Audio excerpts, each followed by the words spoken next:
Did you miss us? We are the List Critics. I'm John. That's Peyton. Say something, Peyton. I'm the creep that watches you when you sleep at night jerking off because I know you're dreaming about the List Critics, and god damn have I waited long enough for this shit! Yeah, I think most of our listeners are like tubby guys, so I don't know about that. Hey, I can't discriminate. When it comes to masturbation, you absolutely can, but let's begin as we normally do, with 21 instances of Tumblr Gets Deep.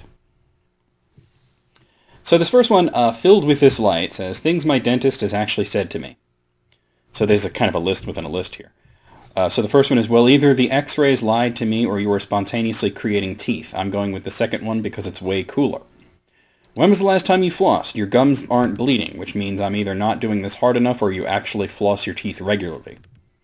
You don't need to do a fluoride treatment. I just want to go check my Facebook for a second time, and this is the best excuse I can come up with. Don't worry, your insurance will cover it. Take a whole handful of toothbrushes. I can't order new ones in less ugly colors until these ones are gone. Remember not to eat or drink anything for a half hour. Or actually, forget that. Go eat lemons and drink coffee right now. I make money based on people's bad decisions. You should probably stop brushing your teeth, too. And I became a dentist because I like making children cry, and they don't let you do this do that as a regular doctor. Spectral Serval 1138 replies with chaotic neutral dentist. Oh, jeez. I think it's more of a guy who just prides himself on being the wacky comedian, Yeah. Yeah. He can't be as bad of a dentist as Steve Martin in Little Shop of Horrors. Oh, yeah, absolutely. Okay, so number 2, Charlie says, I'm home alone with the TV repairman. I'm no fool. There is only 2 possible outcomes of this scenario. Porn or murder. And then they reply to themselves and say, apparently there was an unforeseen third outcome where he fixes the TV and then leaves. Yeah. Wow. Yeah, have you ever heard of the Kirby vacuum cleaners? Yeah. I had a job briefly, like just for a couple of months selling them. It was such a racket they had, but there was a guy there who told a story about how he went in to do a demonstration, because it's all, in-home demonstrations with some, attractive young female, and, she seduced him and they had sex, and then he was ready to leave and he's packing up the machine, and she says, what are you doing? And he said, I'm packing up my vacuum, and she says, no, you're packing up my vacuum. And he realized then that he was screwed, so he had to leave it there. Because she could say anything, Yep. All right. Number 3, anarcho-bulbosaurism, I don't know how that would work, says, start referring to things you own as your inventory. Fatale Distraction says, Jackie, did I give you my keys? I don't know. Let me check my inventory, rustling in purse. Cerulean Fuckup says, yeah, Mom, hold on a sec. I just need to equip my shoes. Oh, that's the world I want to live in. I like that. That sounds fun to me. I'm laughing at it. That sounds fun to me. Number 4, Batlardo said, why is it humans, not you men? Sacred Creature says, because human comes from a Latin root, homo, humanus, humane, human, and man, and thus men, comes from a Germanic root. So you get humans, not you men, since humans doesn't play by Germanic rules. And Batlardo says, look at that. I asked a question and I got an answer. Thanks. And Des Zimbit says, English isn't a language. It's 3 languages stacked on top of each other wearing a trench coat. And that's very true. And I'm going to have to silence my phone because I'm sure that's very annoying. There we go. That's done. Still there, Peyton? You're not saying anything. Yeah, I'm still here. Okay. Okay, Just Shower Thought says, based on genital structure, men should really be the ones wearing skirts and women should be wearing pants. And Scribbler Extraordinaire says, the Scots were right all along. Zeb Kusin says, the Scots did it to hide more knives on their bodies. And Sarah the Phoenix says, the Scots were right all along. And now my sister's calling me. Let me take care of this real quick. All right. Hello? Okay, you gotta make it quick because I am in the middle of a recording. What? What are you talking about? I'm doing a podcast here. Yeah, well, that's beside the point. Why? What is wrong? What? Just spit it out, because like I said, I'm doing something here. Nothing. John wants me to go pick him up, and he's in Brooklyn, and I want to go get him, but I don't want to drive alone. Oh, well, he can't wait until tomorrow? There's snow coming tomorrow, that's why. Supposedly. No, but there is, so if I go down there tomorrow, I'm going to get something snow. Okay, all right, I'm sorry. I really, I can't, because I just can't. I haven't done this in ages. All right, I'll see you, Krista. Don't All right. go, Mom. Oh, I'm not. Bye. Ugh, god damn. All right, never mind that. Sorry about that. All right. So the Scots were right all along. Number 6, Hunkish says, for our grade 12 formal, a guy asked me to be his partner, and I was like, okay, but he told me not to wear heels because he was like 5'4", and it would make him feel bad. And I considered it, but then I remembered a few years before he was in my maths class, and I was struggling with a maths problem because I had been sick earlier that week, and he told me if I paid attention or even showed up to class that I would understand it anyway. I wore 5-inch sparkly heels, and the only thing he said to me was, this is because of grade 9, right? And I said that it was, and I'm glad he knew exactly where he went wrong. Obviously that person's, from somewhere in the UK. Why do they call it maths? Like, why is it plural? I have no idea. I'm not British. Yeah, but I don't even understand it. Like, how did we derive from these people in their language? I have no idea, dude. I took a quiz on BuzzFeed where it was like, guess whether it's a real British food or just some bullshit we made up. And I was able to get a really good score on it because all the ones that sounded way too British were fake. Jeez. Like, yeah. Okay, YoTube says, there's a long one here. We've bought a new house, and our new next-door neighbors, 2 delightful gentlemen, will not stop being nice. They brought us a seagull-proof refuse bag. Yes, they are actual things. Loaned us garden tools when we didn't have any. Invited us around for Friday night drinks so we could meet the other people on the lane. One of them brought me a bunch of sweet pea flowers that he picked from his garden, and tomorrow he's coming to cut our hedge for us with his electric hedge trimmer thing. I don't know. And all I have to do is hold the ladder. Basically, I am unsettled and now having to enter into an arms race of niceness, and I am already so behind. Oh, God. Long story short, I just baked a lemon drizzle cake, and it looks great, and I can't even eat it because Mr. and Mr. Nice must receive an offering. And then they reply to themselves saying, absolute crisis. I gave them the lemon drizzle, and then they invited me in to have a slice and a coffee with them, and they gave me a tour of their house and let me hold their puppy. And then they came around to help me bag up the hedge clippings. These men are niceness pros, and I cannot win. And then they reply to themselves again, saying, help. Oh, this is in bold, by the way. Help. We had an hour-long power cut on the street, and in that time the other Mr. Nice came around with matches and candles just in case you didn't have any. It was barely dark. Bastards. I'm going to have to host a dinner party, aren't I? And Fanatical Queer Geek says, the gay agenda, everyone. And, if that's the gay agenda, then I support it 100%. And Duskin Path says, this is fucking incredible. That just saved the whole thing right there, was that one word, because I was getting like, where's this going exactly? And then finally we get a good response. I love the idea that this guy feels like he's in an arms race of niceness. That's pretty funny. Well, that's why we need gay people, because they are overly nice. Same with Mormons. You want to live around gay people. They keep the area safe and clean, and they're pretty nice. I mean, I live next door to some people who have like 50 kids, and they're assholes. So. Yeah. Probably don't have any teeth in them either. Okay, this one's from Hermione Polly Peggy Pond. Said, Dumbledore died at age 115. Horcruxes made 0. Voldemort died at age 71. Horcruxes made 7. Conclusion, Voldemort was the most useless magical dependent wizard that ever existed. He could have lived until 200 if he just ate well and exercised, but no, he had to go and spit up his soul and ruin perfectly good jewelry. Fucking dumbass. So, there's more, but that's pretty funny. Luna Lovegood Jr. says, this sounds like it was written by Hermione Granger at 1 a.m. Oh my god, can you imagine if they had Twitter in Harry Potter? Like, I know it takes place, like, in the 90s, but imagine if it didn't, Roaring Stream said he tried to use an advanced death magic spell to kill a baby. He literally doesn't know how to do anything without magic. Just drop it out a window, my dude. Babies are so delicate. He really... Wait, before you say anything, let me just get in the last part. And Starling in the Sky says, and that was Ron. Come to think of it, Voldemort really was the most useless wizard. If it didn't involve magic, he not only didn't care about it, he didn't even understand it. Jesus. And I've been watching those movies like crazy, too. I love the Harry Potter books and the movies and everything, but it is true that Harry could have walked into the forest at the end with a gun and just shot Voldemort, and there was nothing he would have been able to do about it.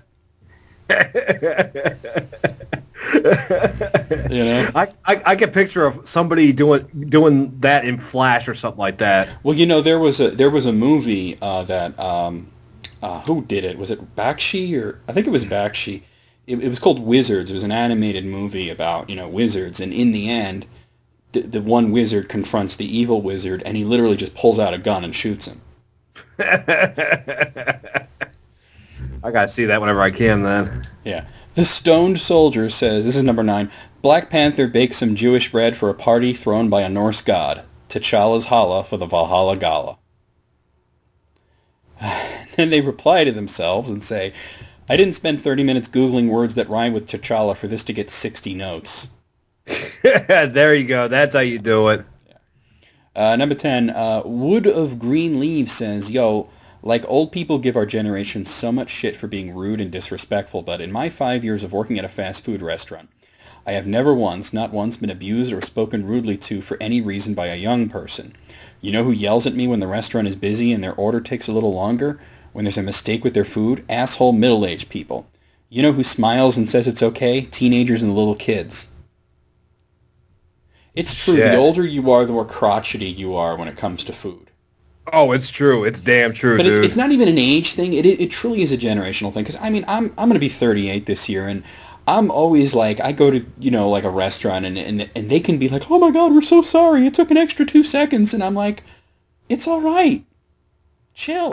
I say the same thing. Whenever I go to Chick-fil-A, the one here in town is always busy. Oh. Like, they had to renovate it to have 2 lanes, and it's still busy. And they always say, it'll take a few minutes. We apologize. I'm like, dude, take your time. I don't care.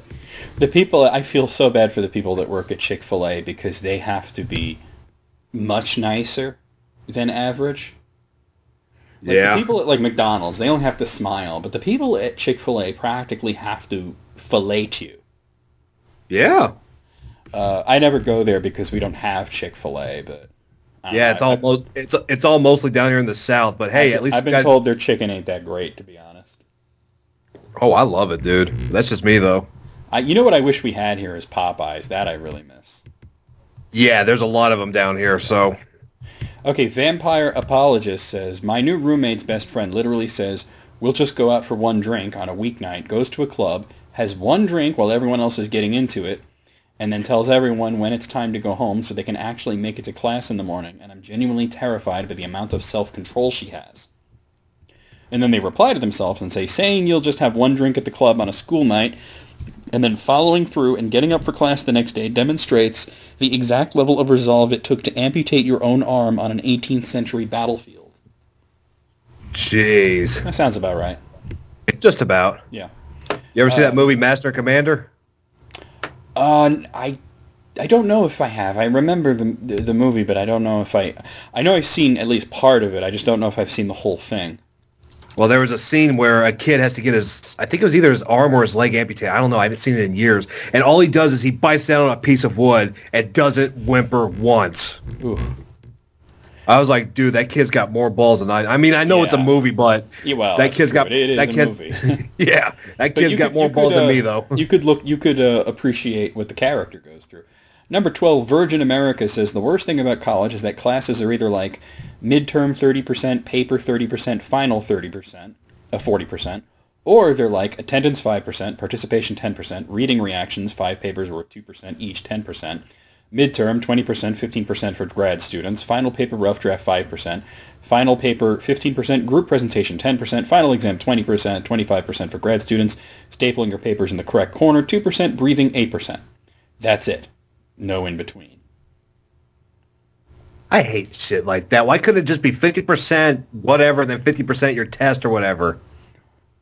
Or why can't they just put some thought into it instead of having this like convoluted system? Exactly. Or better, yeah, just have one final test at the end of the year, and that determines everything. Yeah, it should be just like pass or fail, really, to be honest, because it's like, who cares? You're in college. You're not trying to get into super college. Yeah, most of the time you're going to have cheat sheets with you until you memorize it. Yeah. That's what I did. That's what I did when I was a certified nurse aide, and that's what I did when I was a truck driver. It takes time. You build it. It becomes instinct, and then before you know it, you're a master at it. Master and commander. Ah! How's that for a callback? Number 13, Hijabi says, there's a new girl in my kindergarten class who's autistic, and it's like she's barely, not really verbal, but like, I don't know, she opened up to me a little.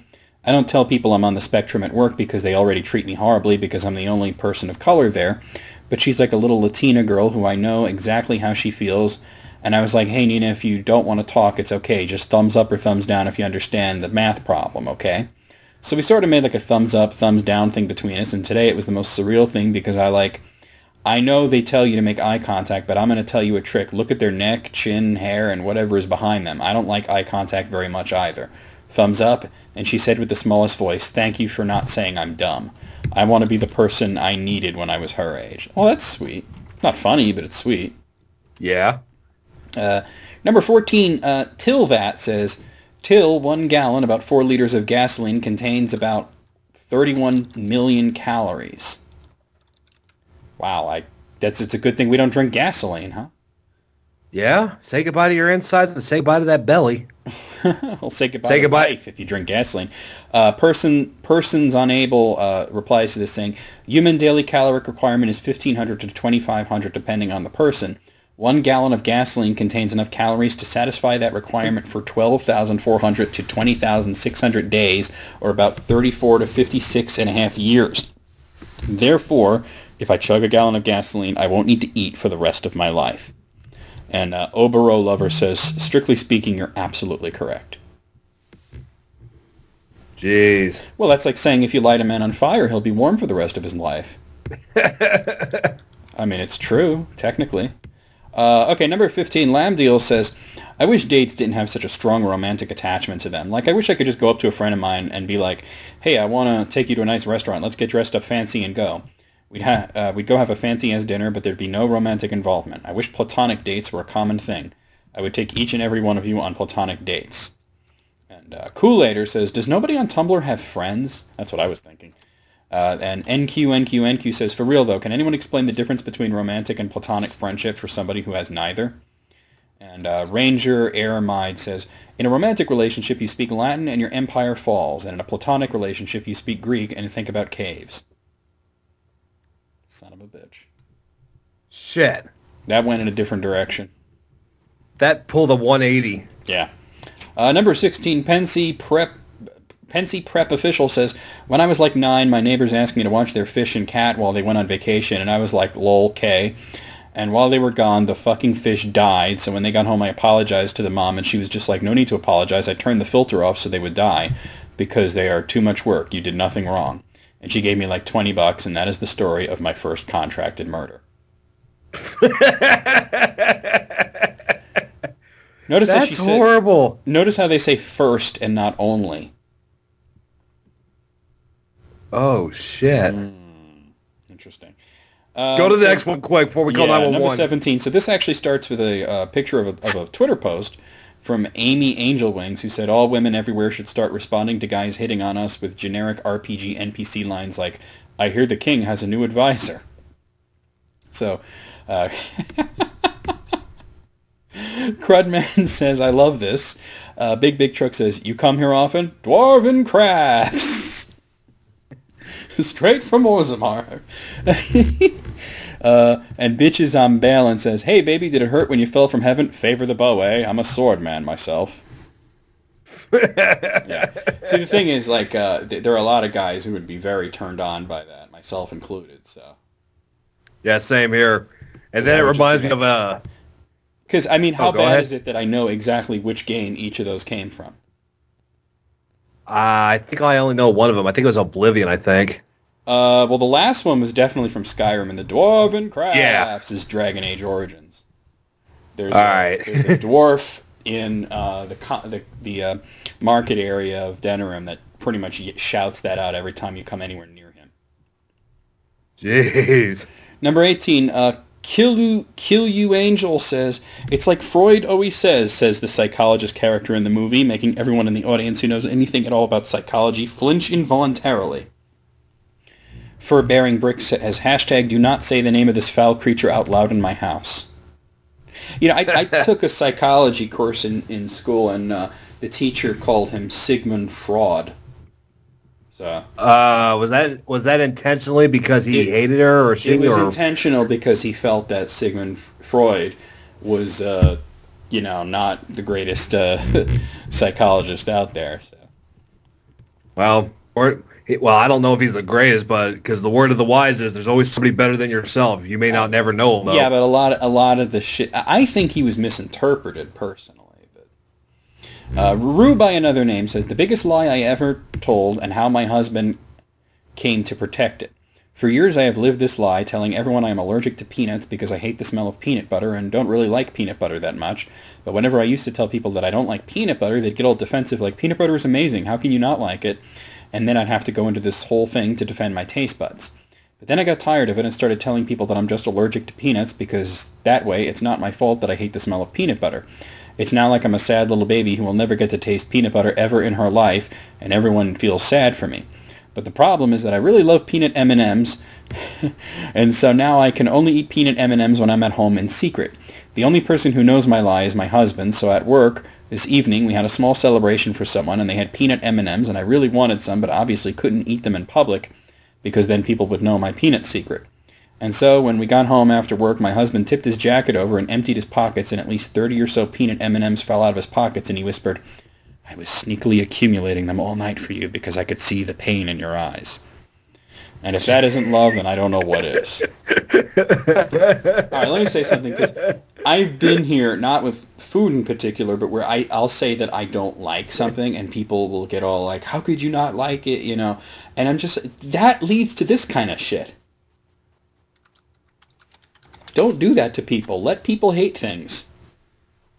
Exactly. Let me hate my mashed potatoes and then eat a baked potato. Well, to your stomach, all potatoes are mashed potatoes. Yeah, I just wish my taste buds could taste the difference. That's interesting. I wonder, is it a texture thing, or you just don't like the taste, or? I've been told it's the texture, because I can eat a baked potato, no problem. I can eat fries, no problem.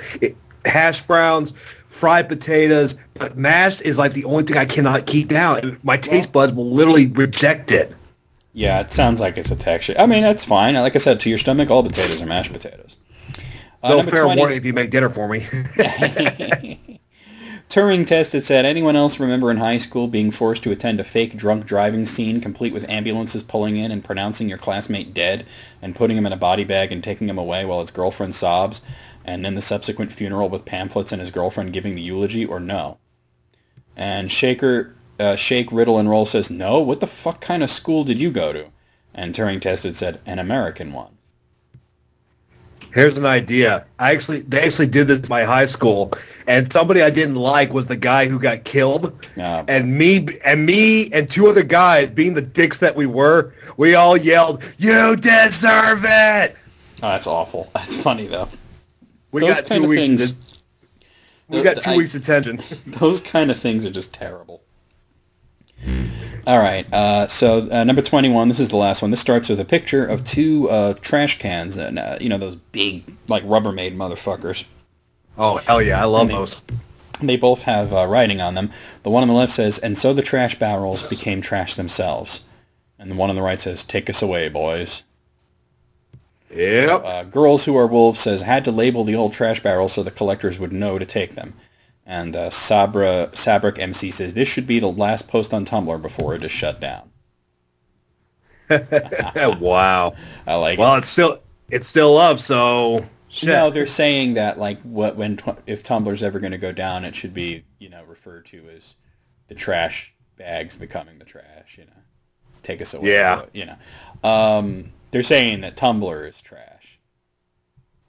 Right. Which is interesting because some parts of it are. Out of 21, I don't know if it's just because it's been so long since we've done an episode, but I enjoyed this greatly. I'm going to give it a full 21. Is it bad? I'm thinking about 12. No, you can have your opinion. I just, like I said, you do this interesting thing, and you do you, man. I don't care how you rate them because it's like whose line is it anyway? The points don't matter. But you do this thing where you like count in your head like which ones you liked and which ones you don't like, and you go by that. I just pick an arbitrary number based on like an overall feeling at the end. Yeah, I'm at about 12 right now. Like I said, that's fine. All right. I do like that scene. It's an inverted 21. So in the mirror universe, it's perfect. Well, I do like Super Troopers. I have my hands out and I count every single time if I enjoy it or not. Speaking of which, Super Troopers 2 next month. Like I said, the points don't really matter. It's just all for fun. 15 Twitter jokes everyone should read. SG. Let's hear 'em. I am Space Girl says, Moth, repeatedly bashing itself against my computer monitor. Me. It's not a touchscreen. You have to use the mouse. Hey, I laughed. It was like a Family Guy joke. Oh, I got to tell you something. You're going to like this. Have you ever heard of dabs? I think so. It's like a super like marijuana like concentrate. Oh yeah. I've heard of it. Well, I tried some of that, and because my cousin and his wife were over, and they had some of that, and I tried it, just because I'm like, what the hell, we're all gonna die eventually anyway. It didn't go well, Peyton.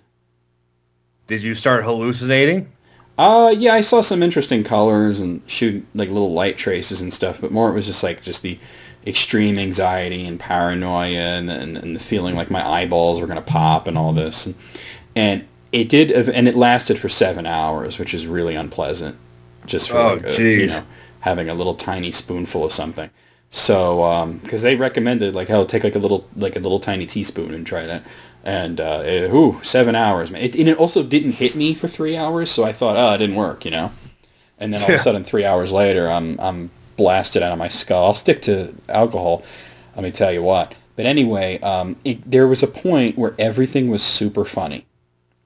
And I remember thinking in my head, why am I laughing? That's not even funny. But I can't stop laughing, Stoner laugh. I was talking to Andrew, and I'm like, dude, you got to get me through this. I'm freaking the fuck out. It's been 5 hours, and I'm still blasted, And this was like a month and a half ago, by the way. So anyway, I actually wound up watching Family Guy because I thought, if anything could make this show actually funny, it's this drug. And I did not laugh. So, I'm officially over Family Guy, that's for sure. All right, number 2, Brent at Merman5 says, I don't get why you have to call my wife librarian ignores me while on the phone. Your husband is here trying to check out a book about ramps. I don't get it. I don't get it either. All right, never mind that one then. Number 3, Molly Hodgdon at Manglewood says, thoughts and prayers, the air guitar of helping. Wow. It is true. Well, we got our comeback. Ooh. Bad Kyle at Kyle McDowell 86 says, her, I'm breaking up with you. Is it because I say, uh-oh, SpaghettiOs when things go wrong? Yeah. Uh-oh, SpaghettiOs. Shit! Yeah, I've seen that one before. We actually had that one on List Critics too, but it's a good one. I might a couple of repeats here and there. Eric Turtle at Dubstep for Dad says, why was there always one kid in middle school who had a T-shirt that said, pain is just weakness leaving the body? Chill out, man. We're in the 7th grade. If pain is weakness leaving the body, I wish my ribs would hurry up and stop hurting. Yeah, pain is not weakness leaving the body. Pain is your body pissed off at something. Yeah, mine's pissed off at me for doing backyard wrestling 15 years ago and never telling my mom about it. So I went with the pain, and now I'm in permanent pain for the rest of my life. Oh, wonderful. Jesse Dean at Nick Cage Match posts a picture of, I guess it's like an open air fish market, and there's this cat wearing like a rain slicker and a hat looking at the fish. And it says, really looking forward to the all-cat reboot of Jiro Dreams of Sushi. Fair enough, okay. Local bad boy at Hippie Swordfish says, no, no, no. I wasn't clapping for you. I was giving myself a bunch of high fives. You sucked, actually. Okay. Okay, I see you there, local bad boy at Hippie Swordfish. Wow. I gotta remember that one. This guy jerks off in front of a mirror. I just know it. Little Bottom Tech says, having a gender reveal party tomorrow for the hamster I just got at Petco. Nothing crazy, just going to flip it over and see if it has a dick or whatever. Why am I laughing? That's so fucking stupid. And I think you're laughing because I'm laughing. No, it's like one of those, what the fuck? That was pretty good. All right. Lay from Loy. Jesus. Says, it all began because bustin' made me feel good. Now I'm bustin' to feel normal. Bustin' to feel anything at all. That sucks. That truly sucks. Well, you'd know it's a Ghostbusters joke. It's not about, like, busting a nut. Yeah. Oh. Okay. Oh. Yeah. Oh. It's a line from the song, Bustin' Make Me Feel Good. Shit. Vinyl at Vinyl says, whispering to date while watching Chappie when Chappie first appears on the screen. That's Chappie. That wouldn't have been funny if I didn't do the Homer Simpson loud whisper to that. Yeah, that's the only thing that saved it, in all honesty. Don Nichols at try that again. Don Nichols at the Dairyland Don says, if you wear a ship's captain's hat around, people will just do what you say. I run a Starbucks, a Target, a submarine, and 2 street gangs. How's that work? Because he has a captain's hat. All right. You know what's funny is this guy isn't fucking around. I mean, he is fucking around, but he really is dedicated to it because his Twitter picture is himself wearing a captain's hat. So time to call up Captain Jack Sparrow and say he's got some competition then.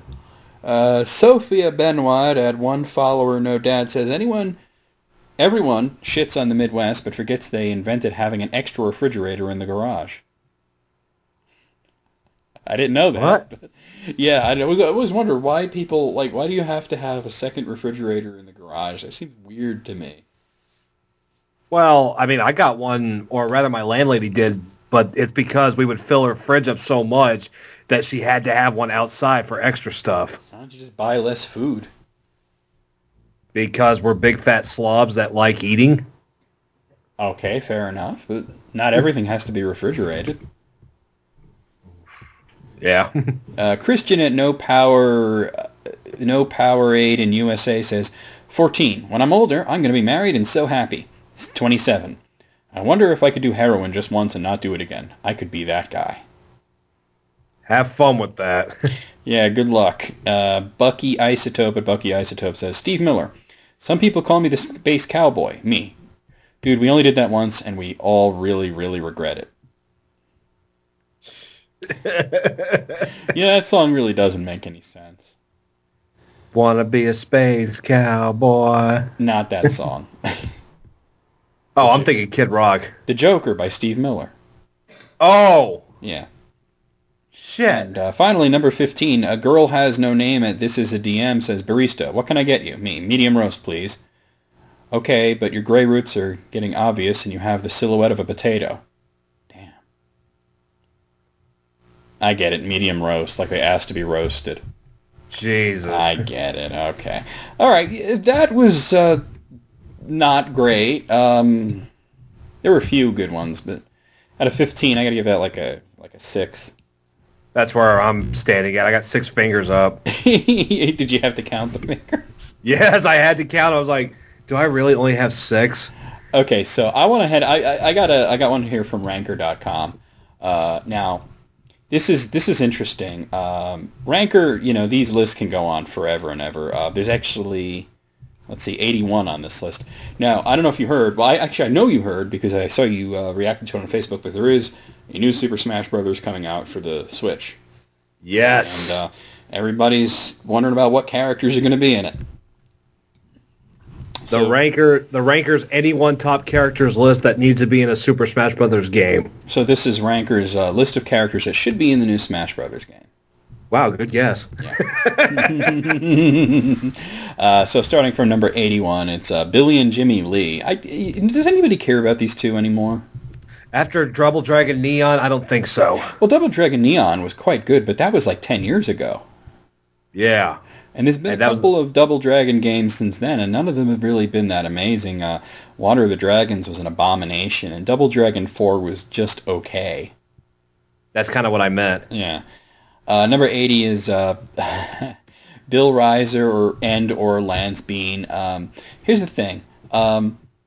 Nobody knows who the hell they are. I mean, those are the two guys from Contra, but, most of them, people think of them as, oh, those are the two guys from Contra.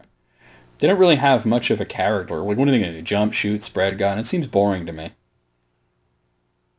I have no idea. Okay, number 79 is Gamera. As much as I think this is stupid, I can just imagine this giant spinning turtle just appear. How about Gamera is a skin for Bowser?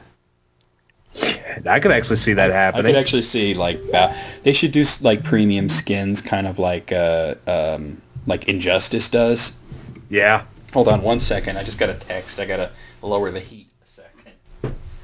Won't take long. Yeah, y'all enjoy winter up there. I'm enjoying the 70-degree weather we got. Then again, y'all been kind of blacked out for the last, what is it, a week at least? We had 8 days with no power.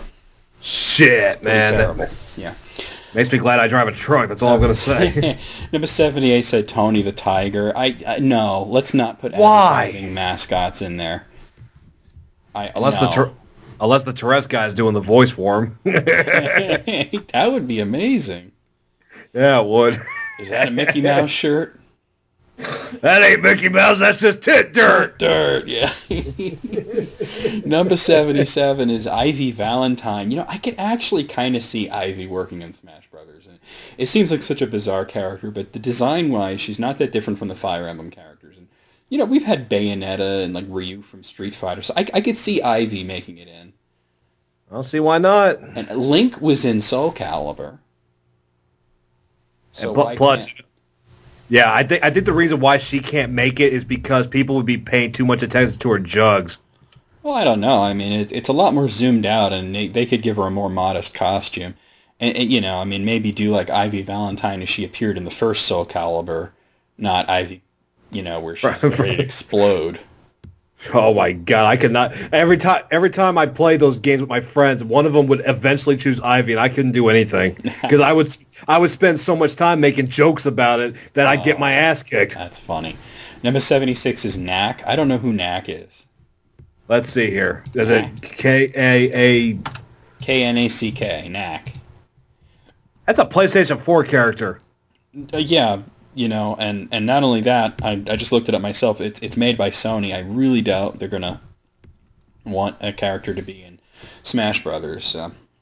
Yeah. Number 75 is II. Okay, here's the thing. I like II, but I don't think anybody gives a shit. It's not 2003 anymore. Well, I mean, after the whole...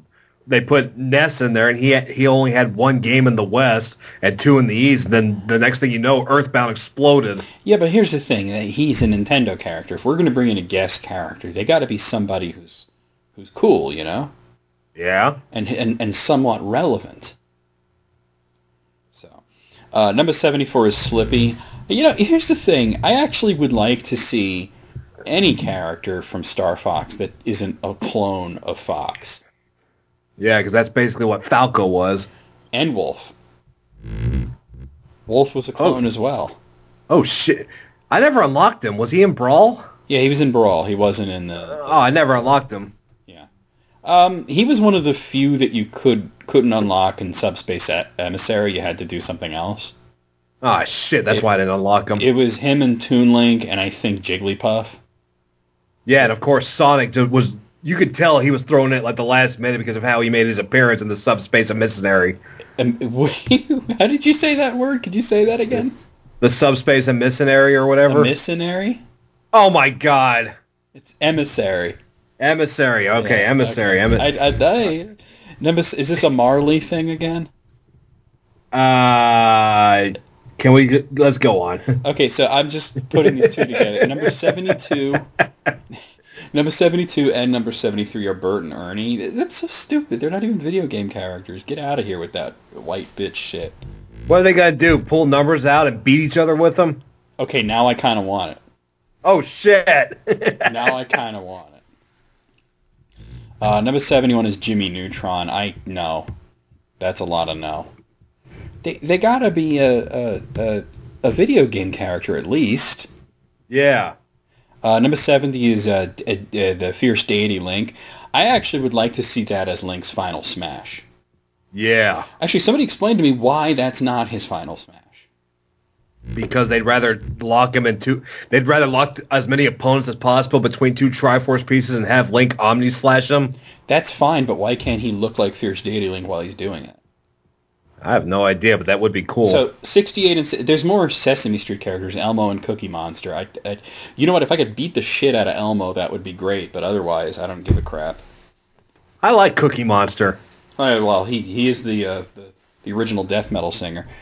Number 67 is Captain Toad. I always thought Toad should make an appearance in Smash Brothers, and I kind of feel they're not going to do it because one of Peach's moves is blocking with Toad. But if they ever did like Toad as a character, they should definitely do like the Captain Toad thing. Poor Toad. All he is just an abused victim. Number 66 is Sans. Okay, no fucking Undertale characters. I never played it, so I don't know. I'm so done with it. Number 65 is Barney. What kind of crack are these people? Okay, I'm gonna list a bunch of these. 3 at 1. Barney, the annoying orange, and Squidward. This is Smash Brothers, not your fucking jerk-off fantasy. Now that was funny right there. I mean, what the fuck? The annoying orange? Really? Oh, let's just go in and go ahead and have a blast doing all killing everyone. Number 62 is Vault Boy. Okay, well, technically a video game character. I don't think Vault Boy would work since he's an advertising mascot within a video game. Jeez. So I don't think that would work. Okay, number 61 is Beautiful Joe. I absolutely think Beautiful Joe would be great for Smash. Oh, hell yeah. I mean, he hasn't been relevant in a while, but I mean, he was in Marvel vs. Capcom. I mean, and I think he should make a comeback. Those games were pretty great. Oh, yeah. The only bad one, ironically, was the one that was a Smash Brothers ripoff. Oh, yeah. So let's see. There's a couple more bad ones here. The Nyan Cat, Tom and Jerry, Mr. Bean, Iron Man, Catwoman, Rice Gum, Logan Paul, A Rock.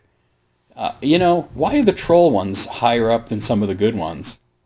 I have no idea. Number 52 is the Great Deku Tree. How would that fucking work?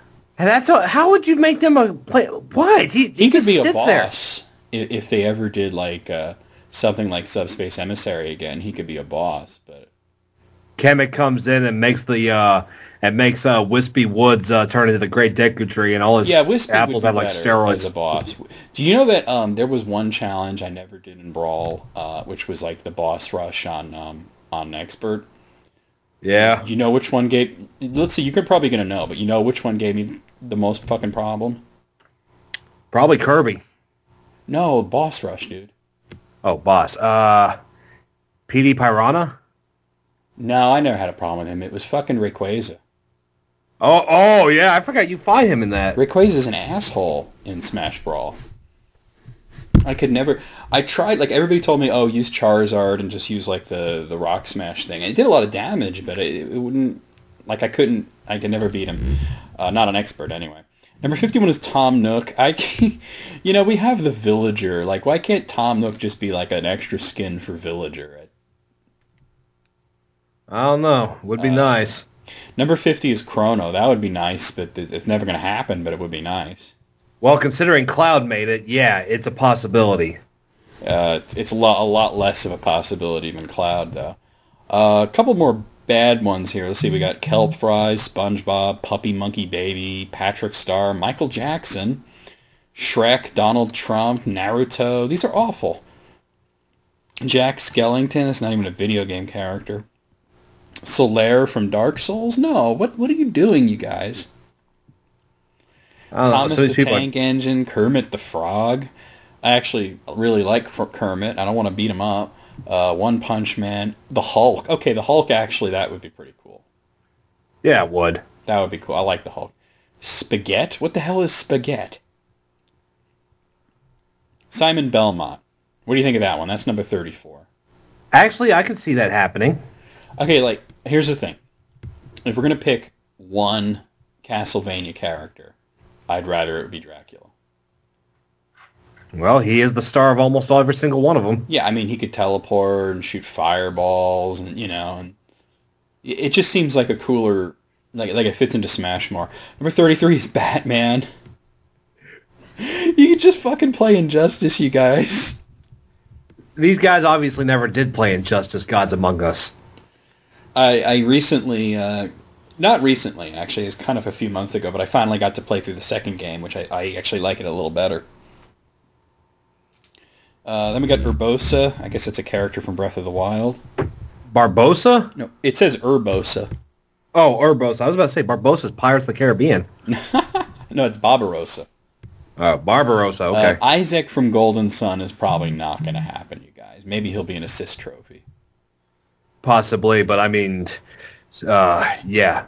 Number 30 is Ash Ketchum. I mean, we had Red in Melee. What more do we need? Or no, I'm sorry, that was Brawl. I mean, it's more likely to be Red than Ash, because Ash is like, from an anime, he's not a video game character. Let's see. Robbie Rotten? What the... Oh, God, no. That would be creepy. Robbie Rotten? From Lazy Town. Lazy... Oh, God! Yeah. Isn't that creepy? He's a creepy-looking motherfucker. I'm looking at him right now. He looks like some guy who's about to chat with a 12-year-old boy and then gets busted by Chris Hansen the next day. Yeah, sounds about right to me. Number 28 is Twintel from ARMS. That's almost a guarantee. I guarantee you she'll be in the next Smash. It's worth a shot. I'd like to see it. A Goomba? No, I mean, we had Goombas in Melee as enemies, but how would you fight with a Goomba? They don't even have arms. It's so stupid. Maybe the Super Mario Brothers movie variety. God, no. Number 26 is Ridley. Well, Ridley was a boss in Brawl, but I don't think he would work as an actual fighter. Nah, there's no way. I don't think. You'd have to shrink him down. It would be... I don't know. Like, maybe he could be a skin for Charizard, but other than that, I wouldn't do it. Number 25 is Yoda. Okay, I got problems with this. Okay, everybody wants to see Yoda fighting based on Episode 2. Episode 2 was like the worst fucking Star Wars. I mean, think the first... Even worse than the first one? Oh, definitely way worse. I mean, my ideal version of Yoda is like what we had in Empire Strikes Back and Return of the Jedi and the new movie, where he's just this wise guy who gives advice, and he seems powerful, but he's not gonna do flips and shit. That's stupid, Number 24 is Shadow the Hedgehog. Yeah. I mean, I don't know. I'm just making a skin for Sonic. He's pretty much the same fucking character. I think they did. Oh, they did? I didn't know that. I think. Don't quote me actually, on that. I know that Shadow would appear in the background of the Sonic stage sometimes, and like you see Shadow or Silver or whoever running in the background. But yeah. Number 23 is Machoke. They're always add more Pokemon, but they usually add like something from the more recent. So it's way more likely to be like Incineroar than Machoke. Right.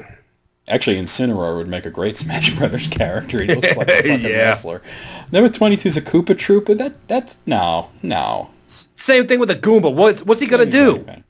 Number 21 is Midna from Twilight Princess. Okay, maybe not Midna, but what if it was like Wolf Link and Midna as one character? Actually, that would actually... I think you just added another point to this, even though I've barely broken 20. Yeah, I mean that would be good. Number 20 is Goku. If Goku was in it, I probably would not buy it. That is so fucking stupid. I'd buy it. I don't know. I'm so tired of that shit. Number 19 is Bayonetta. I mean, it's possible she was in the last one. I think she's DLC right now. Yeah, she was in it. I mean, but we're talking about the Switch one here. Oh, okay. Number 18 is Dixie Kong. It could happen. I mean, Dixie Kong kind of made a big splash in Tropical Freeze, and not sure, but I think I heard something about Tropical Freeze getting ported to the Switch, so it's possible. Can I just say something right now? Absolutely. I suck at Donkey Kong Country 2. That's all I'm going to say. Oh, well, it's a tough game. Number 17 is Amaterasu. They're talking about not the actual god Amaterasu, but the Capcom character. Oh. I don't know. I mean, she was in PlayStation All-Stars Brawl, or whatever the hell that was called. We all know that didn't exactly work out too well. Yeah, it wasn't a great game. Number 16 is King K. Rool. I don't know about that. I don't think he's that dynamic. What's he gonna do? Throw his crown, and maybe he'll have that as maybe he'll have like his little elephant gun with him or something like that. That would actually be kind of cool. Number 15. It had that little copter on that for his backpack. That's giving me so many ideas right now. Actually, that just gave it a point. I don't care. Number 15 is Rayman. I think Rayman would work really well with Smash Brothers. We're talking Mega Man, right? Rayman. Oh, Rayman. I thought you said Rain Man. I was like, what? Rayman. Okay, yeah. The arms and all that shit. Yeah. I mean, that could work. I think he would be cool. Number 14 is the Ice Climbers. I mean, they've been kind of absent. I think it's time for them to make a return. I'd say so. They were good. Number 13 is Cloud. Cloud was in the last one, so you never know. He might be in the next one. DLC characters don't always return. Like guest characters don't always come back, so who knows what's going to happen. It all depends on how well they're received. And I know a lot of people bought Cloud and Ryu when they came out. So if Nintendo's smart, they'll at least have them as DLC again at the very least. Oh, yeah. Number 12 is Shovel Knight. I absolutely think Shovel Knight would be great in a Smash game. With the way Yacht Games has been promoting him, I mean, he is still relevant in 2018. Because he keeps appearing in a lot of other games, so why not Smash Brothers? And they've wanted him to be in Smash Brothers. I think he's a new character, but he's sort of kind of a classic character in a lot of ways because he's designed in that same way. I would absolutely love to see Shovel Knight. And the guys behind him take care of him, so it's like, yeah, let's market him. Number 11 is Sonic. I think Sonic is a lock. I mean, he was in Brawl. He was in the Wii U one. I think he's a Smash character at this point. Yep. Number 10 is the Skull Kid. That might work. I don't know. What's he going to do? I can imagine his final Smash bringing the fucking moon down. That got it a point. Yeah. Number 9 is Bomberman. I can't understand why Bomberman hasn't appeared in Smash yet. He's all Nintendo. I don't see why not either. Well, he's a Konami character. Oh, yeah, never mind. It was Hudson Soft, but they're owned by Konami now. But I think that, because Bomberman hasn't appeared for a long time because the Xbox game is terrible. But recently they made a new Bomberman game for the Switch. It got, great reviews and everything. That was the classic kind of Bomberman. He's the exact kind of character you want to be in Smash. Number 8 is Banjo and Kazooie. Here's the thing. There's no way in hell it'll ever happen. It would be great, but there's no way in hell it'll ever happen. Yeah, Rare's too stuck up Xbox's butt, not knowing that Banjo-Kazooie went to hell. You're never going to see an Xbox character like that. Number 6, 7 is Ryu. I mean, he was in the last one, so that's very possible. Number 6 is Solid Snake. He was in Brawl. I liked him. I used him a lot. It's never going to happen. The reason that Solid Snake was in Brawl was because of Hideo Kojima. And the reason that he'll never appear again in a Smash Brothers game is because of Hideo Kojima. We miss you, Hideo Kojima. He will, because they're actively trying to destroy that series now anyway, so. Well, I saw the footage for Survival, and I said, I won't touch this son of a bitch. I don't know anybody who will. Number 5 is Toad. I mean, they already had Toad on here, but this is like regular Toad, I guess, not, Captain Toad Treasure Tracker. Whatever. I'd rather it be the Captain Toad version. That's more interesting. Sorry, King, but our princess is in another castle. Number 4 is Tails. I'm sorry, but Sonic is all right, but all his stupid friends can just fuck off. I'm not interested in Tails. Even though I think he'd be a good character, I'm still not interested in him. I swear to God, if Knuckles is one of the next 3, I'm going to make that dead joke, right? No, but he's not. Okay, good. See, Knuckles would make more sense than Tails, though, so, because he's punches, and I don't know. Number 3 is Spyro. Nobody gives a shit about Spyro, dude. Come on. When was the last time he was relevant? 2006? Yeah, and even then the games weren't that good. I mean, he's been pretty much supplanted by the Skylanders universe, which itself has gone to shit, so. Number 2 is Waluigi. I absolutely think Waluigi should be there. If Wario can make it, Luigi and Mario, why not Waluigi? I mean, he was an assist trophy, and we've had characters that started as assist trophies and became fighters like Little Mac, so why not? Cool. And number 1, this is shocking because I didn't expect this character to be number 1, but it has become relevant again recently, is Crash Bandicoot. Hell yeah! If we could get, because I think Sony owns him. I think if we could get them to work together, I would support that. I got no problems with Crash Bandicoot. I'd be all for it. All right. Out of 81, this was a mess. I'm at 31 on my hands. I'm at like 10. I mean, there was more than 10 on there that I liked, but there was so much stupid. Like Bert and Ernie and Tony the Tiger. Like, what? I feel like I lost some brain cells reading that. We're about to lose a lot more, I bet. Well, I'm going to give it a 10. That was just bad. That was just not good at all.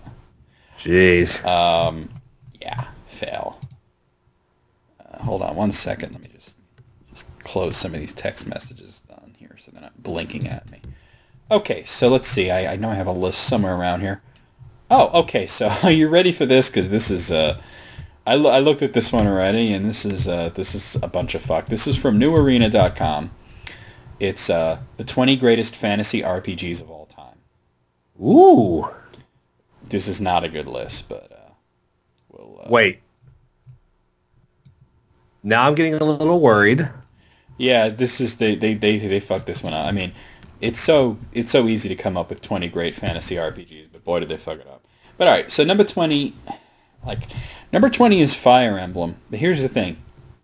They're not saying which Fire Emblem they're talking about. Talking about all of them. Yeah, so are they talking about the series, or are they talking about the original game that was on the Famicom, or are they talking about the one on the Game Boy Advance, which came here as just Fire Emblem? I don't know. I don't know, but I did like the one on Game Boy Advance, so I like them all. It's just pick one, like or whatever. Number 19 is Might and Magic 6: The Mandate of Heaven. I never played it. Come on now, really? Come on, if they're gonna be greatest fantasy RPG, it has to be something that somebody has at least heard of. I mean, I've heard of it, but I never cared to play it. I mean, and it's so weird that they pick like Might and Magic 6, but they can't pick a Fire Emblem. Number 18 is Monster Hunter. Once again, they don't say which Monster Hunter they're talking about. Yeah. So that's another kind of fail there. Number 17 is Golden Sun. I'm sorry, Golden Sun was just not that good. I liked it. Really? It didn't bore you to tears? Hell no. Oh my god. I got about, I want to say 2/3 through it, and then I was just like, I'm done. I'm over it. I got so tired of the characters standing around looking at each other and just blathering on and on about a bunch of crap I don't care about, and doing that stupid anime sweat drop thing, and that other thing where they would just kind of like bounce for a second. Like, what does that even mean? I don't know. I just know I like it. Hell, I've been playing it on my SNES Classic lately. You're playing a Game Boy Advance game on your SNES Classic? Yep, I got it modded. That's very interesting. Number 16 is EverQuest. I mean, if we're going to include online RPGs, I would still not include EverQuest. EverQuest is awful. Number 15 is Baldur's Gate. I'll give them this one. Baldur's Gate was a good game. I especially like the Dark Alliance games, both of them. Yeah, I think a lot of fun to play. Yeah, see, they're showing a screenshot of the original Baldur's Gate, but the remakes and the continued, that was a lot better. Like Dark Alliance was a way better game than the original. And we all got to remember that classic line from it. Ooh, I think the smell of the sewers has taken a liking to you. I still laugh my ass off hearing it to the day. Number 14 is Guild Wars. I don't care. Do you care? I don't care. Nope. Okay. Here's where it gets really weird, because number 13 is Shadow of the Colossus. In what realm is this an RPG? That's what I'm wondering. Isn't that like a puzzle game or something like that? It's an action. Or an game. action. It's an action. Or an action adventure game. Yeah. It's like. Have you ever played God of War? Yeah, that's one of my favorite games. So imagine if God of War was only boss fights. Ugh, never mind. God of War at least has some puzzle and integrity to it. Now, well, Shadow of the Colossus was about storytelling. It was a great, fantastic game, and I recommend you play it. But the only action in it's just there's boss battles. That's what it is. Jeez. It's about this guy named Wander who's trying to revive his dead girlfriend, and he has to kill these 16 giant beasts. Jeez. Yeah, it's a really good game. Number 12 is Demon's Souls. That's a good game. I don't know if it's number 12 best fantasy RPG ever, but at least it's a good game. I liked it. Yeah. Number 11 is Fable 2. I'm sorry, Fable 2 sucks. What planet is this person from that they put Fable 2 at number 11? I have no idea. So, yeah, it's a big fat sack of no. Number 10 is Dark Souls. Okay. That's a good game. If you like pulling your hair out. Well, I mean, I don't mind, really difficult games. Number 9 is Diablo 2. I don't know. I mean, I still play it. Really? Because yeah. I see this as almost more like a MOBA than an RPG. I don't know about that because I hate League of Legends. I hate Dota with passion. Yeah, but it's the same kind of shit. I don't know. That's all. I don't get it. It's the same kind of shit, man. I never noticed. Number 5 is Oblivion. All right, real talk here. I liked Oblivion a lot, but it's probably my least favorite Elder Scrolls since the first one. I've only played 3, 4, and 5, so I can't make that assumption. Well, yeah, but out of 3, 4, and 5, which is the worst one? Probably 4. Yeah, Oblivion. Clearly, I mean, Oblivion was a great game, but when you compare it to Morrowind or Skyrim... There's just no contest. It's like trying to compare the Back to the Future films. Yeah, exactly. Number 7 is Legend of Zelda Breath of the Wild. I haven't played this. You've played it. I can thoroughly admit that it's definitely up there. It's a lot of fun. It is very frustrating. But I got so many game overs playing it. I swore so much, but it's definitely one of the best RPGs I ever played. The open world experience, the Skyrim-like quality, the non-linear stuff where you can do... Hell, you can go fight Ganon the second you get off the Great Plateau. You can go fight him, no questions asked. Okay, number 6 is The Witcher 3. The Witcher 3 is a very good game. I can't argue with that one. I haven't played it, but I've seen a lot of footage, and damn, does it look fun. Okay, number 5 is World of Warcraft. I mean, really? I'm not... Nope. Just go on, because I will go on a tantrum for the next 20 minutes as to why it sucks. Number 4 is Final Fantasy VII. Now, here's the thing. I like Final Fantasy VII quite a lot. I think it's a fantastic game. But, hey, spoiler alert, this is the only Final Fantasy game on there. Therefore, kind of saying that this is the best one. It's not. Well, what the hell? When they say Fire Emblem, do they mean the whole series, and then this one is just singling out one of them? Final Fantasy VII, yeah. Now, if it said Final Fantasy, then yeah, we can assume that when they series. Yeah. See, in which case, I could see that. Final Fantasy VII had awkward graphics, kind of muddled music, a bad translation. It was still an amazing experience, But I think the reason so many people put it so high on these lists is because it got them into RPGs, and they have that nostalgia factor. But, if I was to compare it to Final Fantasy VI or Final Fantasy IX or, even Final Fantasy X, I think is a little better.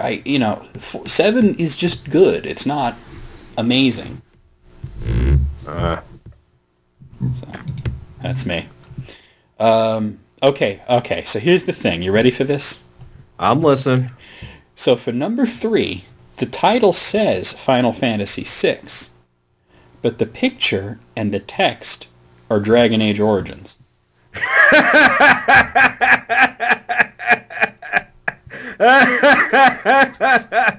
They're very different games, you guys. How does somebody fuck up that badly? Oh my god! And here's the thing, dude. This list is from May of last year. They've had ample time to fix that. Oh my god. Yeah. Okay. Oh, okay. I was wrong about Final Fantasy because number 2. Well, guess what it says? Dragon Age Origins and showing Final Fantasy VI. Yeah. I was wrong. I forgot that they did do that. I put that out of my mind. But yeah. Wow. So I'm having a hard time figuring out which they think is better. Do they like Final Fantasy VI more or Dragon Age Origins more? I don't know. That's a tough cookie to call. Well, for me, they're apples and oranges, but yeah, I'm just wondering what this website is trying to say. So number 1 is Skyrim. Now, I can't really argue against Skyrim, personally. I don't want to say it's my favorite RPG of all time. I mean, that's yeah, I'm joining the bandwagon. That still goes to 7. But it's definitely like number 2 or 3 for me. I actually would say that Skyrim is number 1, but here's the thing: that the list very heavily favors Western RPGs. Yeah. And when they do pick some Japanese RPGs, it's very confusing. They can't tell the difference between Final Fantasy and Dragon Age. They pick Fire Emblem as a whole, but Final Fantasy VII specifically. Like, what is that? I have no idea. It's a mess of a list. Out of 20, I'm going to give it an 8. I'll say 10. Half and half. Half and half. So, speaking of 6, I just tagged you on Facebook for my new gift I got today. I just saw the tag. Let's see what you got. Oh, that's the Super NES card, Final Fantasy 3. Game Exchange had it. I had a couple 20s in my pocket. I said that's what I want. Not my preferred way to play that game. Hey, they had it and I didn't have it, so I was like, yeah, I'll buy it. It's definitely cool. It's just like I didn't care for it back in the day because of the confusing story, and then it wasn't until I played it on Game Boy Advance that I really appreciated it personally. Yeah, the Game Boy Advance is definitely the definitive version that. Yeah, and then I was like very interested when they put it on Steam, but then it was like, wow, that looks like shit. Well, I mean, I endured 5, and I'm doing all right with 6. So. Oh, I'm sure it plays wonderfully. It just looks like shit. Like the graphics are terrible. But okay, so I'm going to stick with the same website. I haven't looked at this list, but this is the 20 greatest N64 games of all time. I'm just really curious about this. Spoiler alert, the first 2 are definitely going to be Ocarina of Time and Super Mario 64. That's what you think? I think that Ocarina of Time is a lock. I'm not sure about Mario 64, but we'll find out. Number 20 is Star Wars Rogue Squadron. That was a good game. Hey, that was when I rebought my N64 and got it SCART modded to output in RGB. That was the first game I got for it because that was all Game Exchange had. Number 19 is Harvest Moon 64. I have not played this one. I can't speak much to it, but it's my girlfriend's favorite game, so that's got to count for something. Yeah, my cousin brought it over, and she played it for like 6 or 8 hours straight. And I remember napping through, and then she just looks at me, throws the game controller at me, and says, "You're a dick for falling asleep." Well, you're not playing it, like that's weird. Yeah, I'm just sitting there, and she's playing it, and it does look interesting, but I mean, maybe you're tired. Yeah, Julie is a huge Harvest Moon fan, but she says Harvest Moon 64 is the best one. I'll keep that in mind if I ever find a cartridge of it again. Number 18 is Mario Tennis.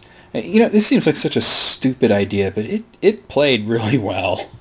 I hate to say it, but I did like it. Yeah, it was a lot of fun to play. Especially with other people. Same thing with Mario's Golf 64. That was fun, too. Oh, yeah. Number 17 is Bomberman 64. This was another game that was just great to play with other people. That's what you call it. No, wait. if Mario Party's on here, I was about to say that's a good drinking game to have, but if Mario Party's on here, that's the game you drink to. Well, a lot of N64 games could be drinking games. Number 16 is Pokemon Snap. Now, I know Jesse really likes Pokemon Snap. I never really cared about this.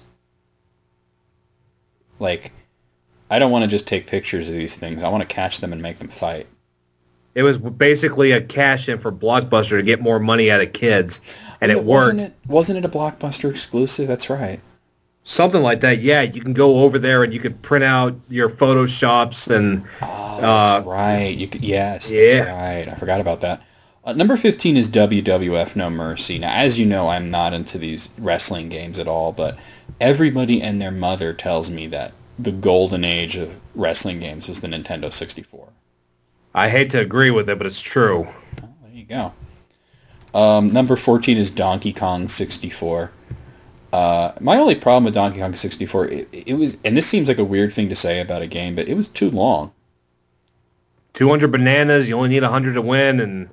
I mean, it was just too much of it. Like, I felt like I had to play each level like 50 million times with like 5 different characters, and it was just like, after a while, I just wanted to play other things. Yeah. But it was good. And I hate to admit it, but I spent a lot of time after I unlocked it playing the fucking original arcade game. Number 13 is Perfect Dark. I absolutely loved Perfect Dark. It was also the golden age of shooter games. Well, I can't agree with that, but Perfect Dark was a really good shooter as far as, like, I'm terrible at playing them with controllers. I don't think that's the way to play them. But if you're going to play them with a controller, the N64 had a pretty good layout for shooters, believe it or not. And, you know, everybody talks about GoldenEye, but Perfect Dark was like GoldenEye on steroids. The other thing that bothers me about this is I'm absolutely sure that GoldenEye is going to be on this list later. And the thing is, Perfect Dark is better in every way. Well, I got them both now, so... Yeah. I mean, it has the better multiplayer, it has the better story, it has the better graphics and music, and, you know... Alright, number 12 is Banjo-Kazooie. I unabashedly loved this game when it came out. I really enjoyed playing it. I wish that it could have become a series, but unfortunately we only got one sequel, and then we got that weird wacky racers thing. Yep, and that game sucked. Yeah, boy did it. Number 11 is Kirby 64, The Crystal Shards. You know, it's funny, because I remember when the N64 was out, and there was, you know, the people who took everything way too seriously, you know, the console wars, and everybody had to talk about how childish the N64 games were and everything. And Kirby 64 was, like, very emblematic of this. It's this cutesy game. All the Kirby games are cutesy, but this is, like, super cutesy, but goddamn if it wasn't fun. I had a lot of fun playing it. I mean, it was just a fantastic game. Number 10 is Conker's Bad Fur Day. I personally think this one's a little overrated, but it is a very good game. That was another one. Whenever I got my modded N64, though, it was behind the glass case for $90. I picked it up. And you know, it's interesting that you mentioned, because you're talking about modded and whatnot.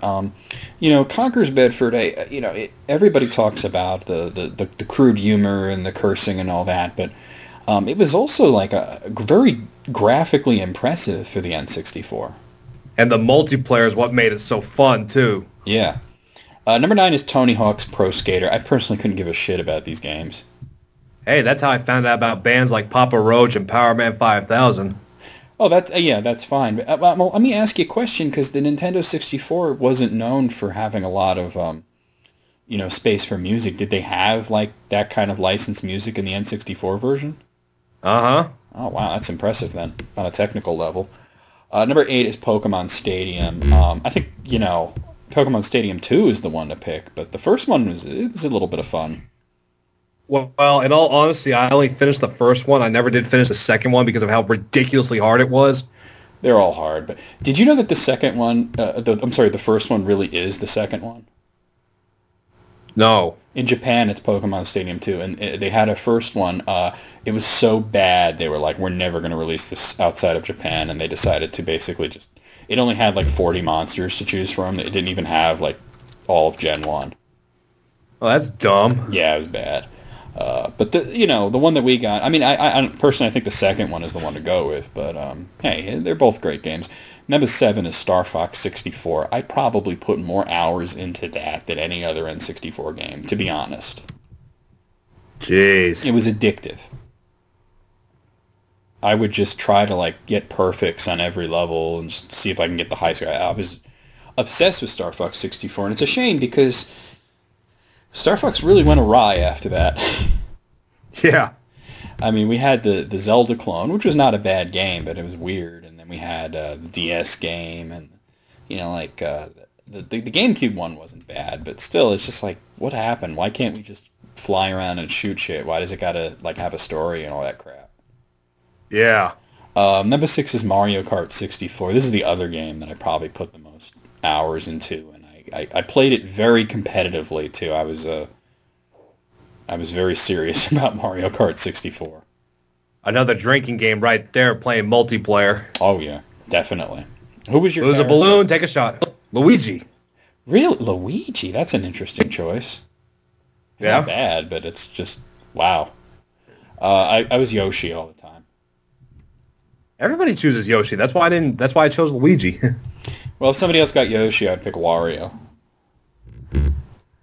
Number 5 is GoldenEye. I mean, I love GoldenEye. It's a great game, but I mean, it was not better than Perfect Dark. I'm sorry. I don't know. That's up in the air for me. That's all I'm going to say. Number 4 is Mario Party 3. I guess if you're going to pick one of the Mario Party games, 3 makes sense. Especially when 1 makes you go to the ER for burns on your hands. Oh yeah, from the that if you called a number, they would send you like free gloves because of Mario Party. Yep, because I got one. Oh, you have the gloves? That's crazy. I did. I don't know where they're at now. Oh wow. Number 3 is Super Smash Brothers. I'll be honest, because I love Smash Brothers, Melee and Brawl and all that. The first one didn't really grab me. I was gonna buy it, and then I didn't because my cousin had it, and she let me borrow it, and I pretty much did everything that you can do in it in like a weekend, and I was just like bored with it at that point. Yeah. So I think that's a series that got way better with the second one, but whatever. Number 2 is Ocarina of Time. Holy shit. So I guess we're going to assume that you're correct about what are the top 2, but not necessarily order them. I'm assuming Mario 64 is number 1, even though I can't really agree with that. Well, let's find out. Yeah, it is. I mean, just okay. So, in what way? Just comparing two very similar games. In what way is Super Mario 64 better than Banjo-Kazooie? Other than the fact that it came first, there's nothing that makes it better. I can't really answer that. And I think they're both great games. I just think that, like, honestly. And it's apples and oranges, but how can you put Mario 64 above Ocarina of Time?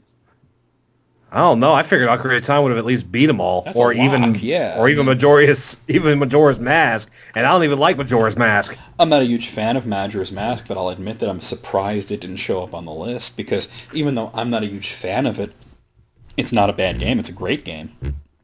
Yeah. My only problem with it, and it was the killer, is not too little story. Way too many side quests. That's my only complaint. I agree with you because I like to try and do as much as possible in these games, and I think that in Majora's Mask it got away from them where it was all side stuff. Yeah. I mean, there were only 4 dungeons. Yeah, I don't know. This list is better than the fantasy RPG ones, but out of 20, I can only go as high as like 13. Yeah, that's what I was going to say, or 14 at least. Okay, we're on the same page then there, huh? I guess. That is just weird. You know what's funny is I think I know why the video game lists on this website are so bad. Why is that? Because almost the entire website is about sports. Yep, that'll do it. Yeah, so they don't really know what they're doing.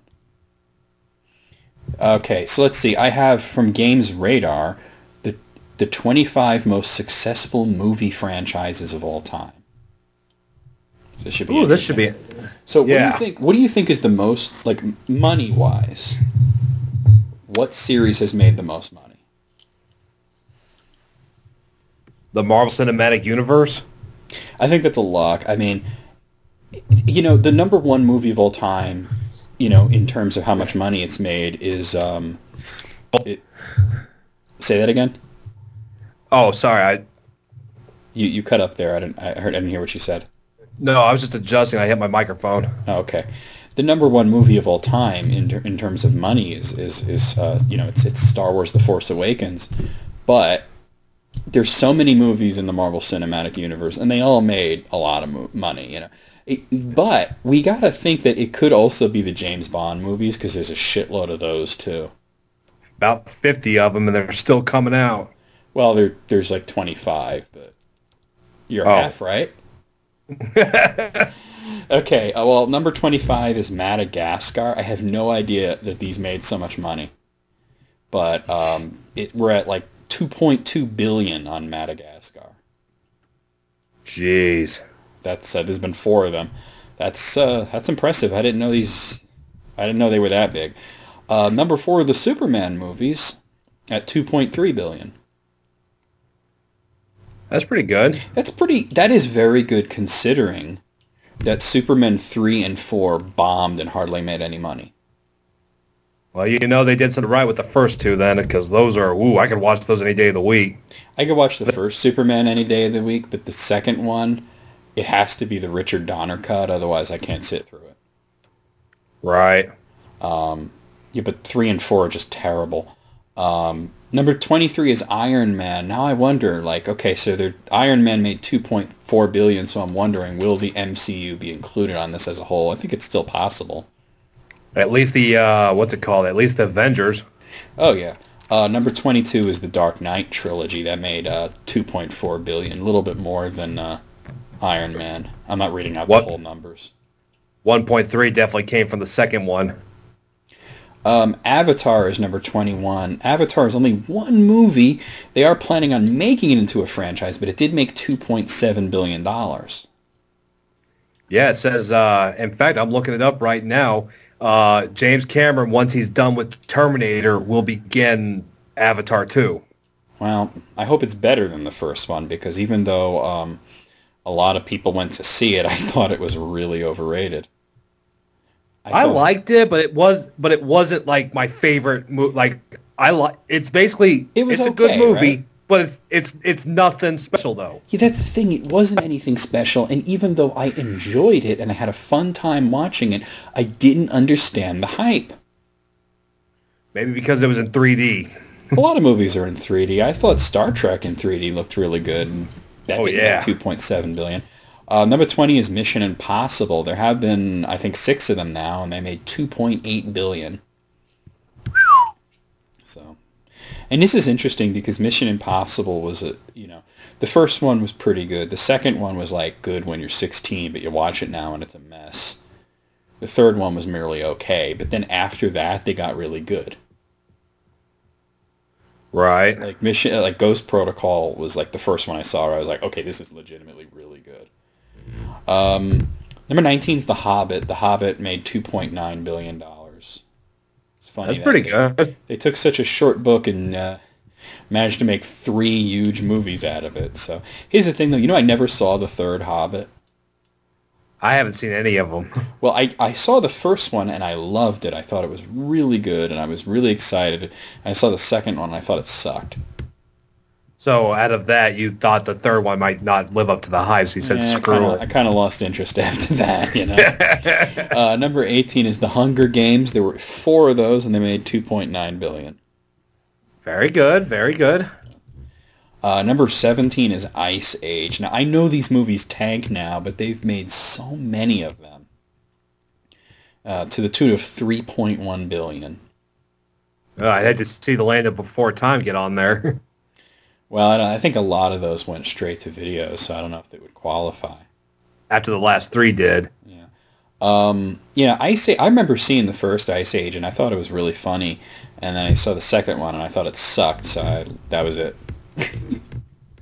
Done. Number 16 is, The Twilight Saga. It's unfortunate that these made so much money. $3.3 billion. Shoot me, please. I'm begging you. rather shoot Stephanie Meyer than you. Number 15. Oh, here's another one that I just don't get is Shrek. Wait. Well, I like Shrek.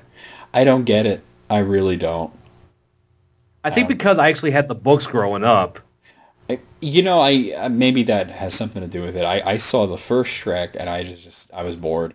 But there's been a bunch of these and they've made 3.5 billion.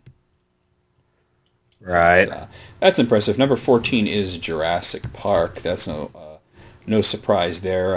That's 3.6 billion. It'll probably go up a few slots on this list after the new one comes out. Yep. Number 13 is Despicable Me. I haven't seen any of these. I don't care about them personally, but they made $3.7 billion. Is it bad that, surprisingly, this is one of my dad's favorite films? I don't know if it's bad or good. I just know that I'm tired of looking at the Minions and like memes on Facebook. I'm done with that. All right. Number 12 is the DC Extended Universe. They've made 3.7 billion total. See, that's sad that what was it, Iron Man so far? Yeah. And Batman. And those are like the only two so far from like these comic books. And now we're at the DC universe. So it's like, okay, now where's the Marvel universe at? Well, that's probably like number 1 or 2. You know, everybody wants to talk, though, about what a failure the DC Extended Universe is, but there's only been 4 movies, and they made 3.7 billion. That's impressive. Yeah, it is. Now, I know that Justice League did not make a lot of money, and I don't know if you saw my review of Justice League. I thought it was okay, you know. I saw it. I downloaded it off of Showbox. Yeah. And it was okay, I mean, right? It wasn't great. It's like Avatar. I liked it, but that was it. Nothing spectacular.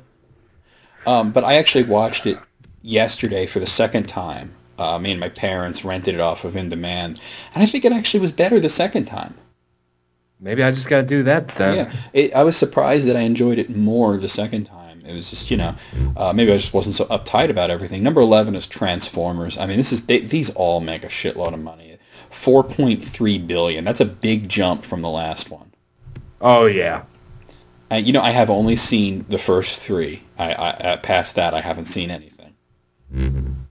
Jeez. No, that's just, You know what it was when the 4th one came out, I just didn't have time to see it, and it just kind of got away from me, and then the 5th one came out, and I was like, oh shit, I still haven't seen the 4th one, and then it's just like, I don't care that much, Yeah. I liked the 3rd one a lot, but that was, that's about it. Number 10 is Pirates of the Caribbean. I mean, I think this is 2.5 good movies, but there's somehow 5 of them. I like them all. All of them, really? Even the new one? Even the new one. Okay, I watched it. I'm gonna defer to you on that one because I haven't seen the new one. But On Stranger Tides was a piece of shit. Let's just say the 5th one we get a little bit more properness, a little more like action, hopefully, because I was bored to tears in the 4th one. Plenty of it. Lots of people getting blown up. Lots of people getting sliced. That's what I want to see. I don't care about the story. The story's retarded. I want to see pirate ships blowing each other up, and Jack Sparrow's drunk, and there's sword fights, and Cthulhu men, and that's what I want to see. Oh, you're going to get that. You're going to get... I don't know about the Cthulhu man, though, but you're definitely going to get... that was the 3rd one, But Jack Sparrow getting drunk. $4.5 billion for Pirates of the Caribbean. Damn. Now, number 9 is the entirety of all the Batman movies. So that must be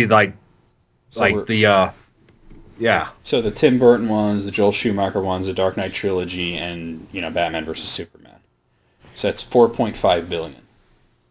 Yep, it's a lot of money. Number 8 is all the Spider-Man movies. That's also 4.8. It's 4.8. Sorry, $1 billion. Sam Raimi. I like Spider-Man, but they keep fucking it up. So I'm really hoping that now that Marvel is doing it, and Homecoming was great. I'm hoping they continue making ones.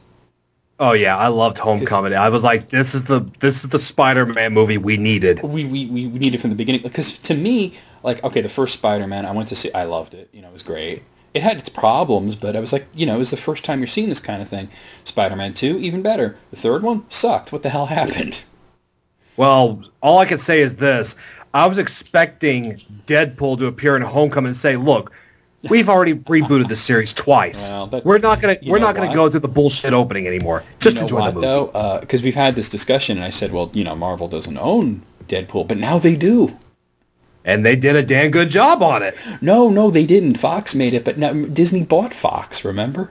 Oh yeah. Yeah. So and then Amazing Spider-Man came out, and I didn't go to see it because I thought I don't need this reboot shit. But when I did finally see it, I wound up liking it. And the second one sucked.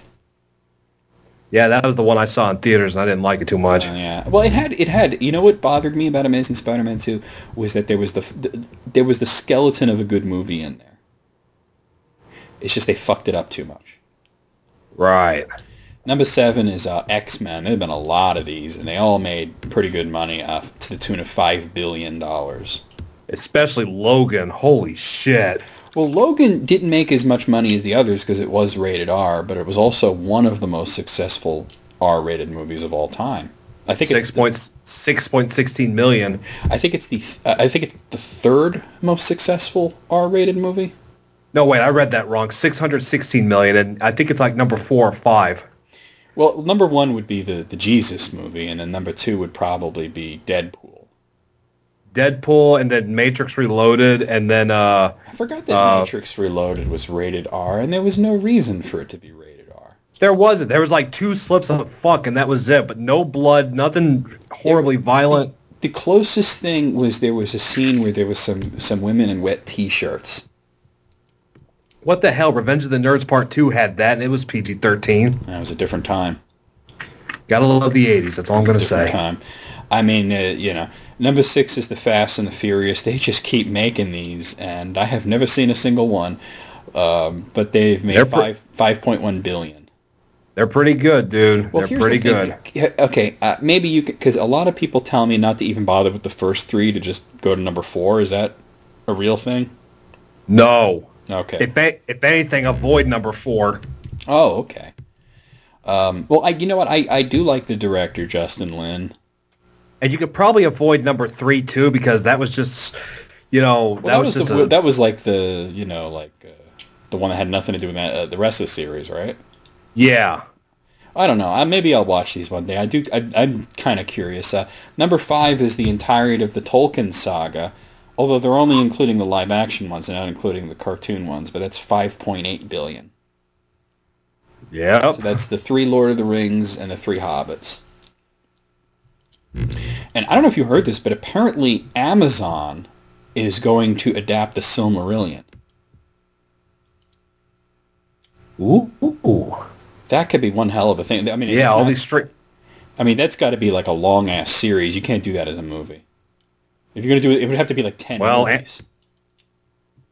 Yeah, well, we might as well get it on Amazon Streaming then, get like 12 episodes out of it. Number 4 is the James Bond series, $7 billion. Damn. That's a lot. I'm still wondering if Quantum of Solace was the most one that brought in the most money. Yeah, it's still up there. It's the top one out of all of them. Quantum of Solace made the most money? $586 million. What did Skyfall make? Because I thought Skyfall was a huge hit. Let me see real quick. Hang on. Oh shit! Yeah, this one fucked up. This one's 1.1 billion. Yeah, because Skyfall was in theaters for a really long time. I mean, I went to see it a few times myself. So. This date's registered 2012. That's why. Okay. So it didn't count. Number 3 is Harry Potter. I mean, we're going on movie number 9 soon, so. And that's if it's been taken care of real good, like these movies have, then we're in good shape. Let me tell you. Did you see the first Fantastic Beasts? Yeah, it was pretty good. I mean, yeah. Did you see the trailer for the sequel? Yep, we're gonna have Mr. Dumbledore. I'm fine with it. Yeah, $8.5 billion. That's a huge jump over James Bond, actually. Hey, Holy Ninja, come on. Hang on, my cat wants to get on my lap. Come on, Ninja. Meow, meow, meow. There you go. Good boy. Number 2 is... Number 2... No shock here. Number 2 is Star Wars. Yeah, no shock indeed. That's $8.7 billion. I mean, Like I said, I mean, Star Wars, the original Star Wars, when it came out, was the #1 movie of all time. It became the #1 movie of all time again in the 90s when it was re-released. And then, even, what's it called? Force Awakens became the #1 movie of all time, so that's not surprising. Not surprising at all. And here's the thing. Last Jedi is still playing in theaters. Holy shit, is it? Yeah, I mean, it's kind of like in the dollar theaters at this point, but it is still playing. Holy shit, yeah, they're in cheap theaters, but they're still playing. Yeah, Holy they're still shit. playing. And did you see Last Jedi? Uh-uh. Oh, you got to get on that because it was really good. Well, I better hurry, but I got to go to work tomorrow morning, and I need to go to bed soon for that. Yeah. Oh, yeah, we'll wrap it up fairly soon. I know we haven't done many lists, but, that's the thing. We just got to get this done. But Last Jedi, I mean, the numbers aren't even still in on that, but there's no denying that #1 is the Marvel Cinematic Universe. I called it. I mean, that was an obvious one. Now, here's the thing. So, knowing that Star Wars made $8.7 billion as of the time that this was written, which was in January, how much money do you think the MCU made? Probably about $12 billion. $13.5 billion. Jesus Christ. Stan. No. That's the whole reason Stan Lee's staying alive is because he wants to see how high those numbers can get. Wait. You want to hear something crazy? Let's hear it. This does not include Black Panther. And that just broke $1 billion last week. And Black Panther is trending to become the #1 movie of all time in terms of money. Yeah, it's at 1.185 right now. As a matter of fact, I can look up what the records are like right now. Give me 1 second. Records, right. Here we go. Kitty. I don't want domestic numbers. I want worldwide numbers. Full-blown worldwide, and we send a copy of the film to Mars to get their money as well. Oh, here, I got to click on it. Okay, I found it. All-time worldwide box office. So, now worldwide, the #1 movie is Avatar. Where is Black Panther? Black Panther is number 14 on the list right now and is not slowing down. Fifth in a row. It beat out Tomb Raider, and there was some religious movie that came out too. But that surprised that religious movie beat out Tomb Raider. Now here's the crazy thing. There's a chance, a very real chance, that Avengers Infinity War will be out and Black Panther will still be playing. Very possible. I mean, it's only a couple months down the road. Yeah, it's very close actually. And right in between is Deadpool 2. Oh yeah. He still doesn't have an official title. They're just calling it Deadpool 2. No, it literally doesn't have a title yet. If you notice, the trailers just say Deadpool. Oh. Yeah. That's different, right? I'm sure they're just going to... Just a little bit. It's going to have like a really stupid title that they're only going to reveal like right before it comes out, and it's going to probably be really funny. Out of 25, I mean, obviously this is a factual-based list. There's no interpretation or opinions, but how entertained were you? About 24. I would say 25, actually. I enjoyed looking at that. There were a few surprises on there. There was no doubt that it was going to be the MCU. I mean, that's just like, duh. Stan Lee's staying alive just to see those numbers get higher and higher. You know, it's funny, and I can be such a dick sometimes, but somebody on Facebook was saying something about how sad they were about how Stan Lee is, like, he's old and sick and got all these problems, and nurses saying that he's grabbing their asses and this and that, and supposedly somebody screwed him out of some money, and I couldn't help myself. I said, somewhere Jack Kirby is smiling. Wow. Yeah. Well, let's not forget what a scumbag Stan Lee was. I mean, he screwed over a lot of people. All right, let me do one more list. And speaking of superheroes, this is kind of a superhero-related list here. It is, how many are there? Let's see. 13 is 13 terrible superhero cartoons that you erased from your memory. This is from Ranker. Ooh. Let's see if we've seen any of these. So number 13 is Ultimate Spider-Man. Wow. I don't even. That was You're right. I don't remember that they made Ultimate Spider-Man cartoon. Yeah, that was like one of the last Saturday morning cartoons that ever aired. Why does he look like a little chibi in this picture? Why do you think it failed? Ugh, that's not good. Number 12 is Spider-Man Unlimited. That was a mess. Like, the animation was all over the place. It was... like, what the hell was even going on in the story? That was a bad cartoon. I gotta agree on that one. I never saw it, so... Well, consider yourself lucky. Number 11 is Iron Man. Oh my god, I remember. It was like the late 90s or so. That, you know, Iron Man could not be less popular at this point, and they decided to give him a cartoon, and it was just terrible. It's like one of those things. It's like one of those DVDs that they sell at the Walmart checkout bin that grandma with poor eyesight might buy, thinking, "Oh, I think my son will like this." Yeah, exactly that. Number 10 is the Wolverine anime. I didn't know that Wolverine had an anime. Oh, yeah. And I guess it was bad. I don't know. Just based on the picture, this doesn't look anything like Wolverine. It looks like generic anime guy with claws. So I can kind of see why this one didn't do well.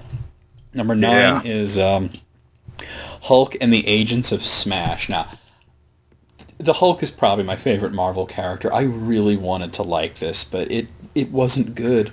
He had this lame team that was basically like 4 other Hulks. Yeah. It was She-Hulk and like Blue Hulk and Red Hulk and like Pale Green Hulk. It was dumb. Number 8 is the new Fantastic Four. Okay. First of all... Fantastic Four hasn't had any success since it was like... You can't make anything out of these guys. I don't understand. But this is how bad this cartoon was. Because I've seen this, and it is terrible. At some point, because they had another cartoon, it was just the Fantastic Four. The new Fantastic Four is because some parent complained about the Human Torch because they thought it was going to encourage kids to light themselves on fire. So they replaced him with a cute little robot. So, that didn't go well. Of course it didn't. Number 7 is Marvel's Disc Wars, The Avengers. I've never heard of this, but just based on the designs of the characters I'm seeing, like why does Thor look like somebody's terrible Dark Souls character? Yeah, I remember working at the nursing home, and one of the patients there had that, and he put it on repeat. Wait a minute. Okay, so...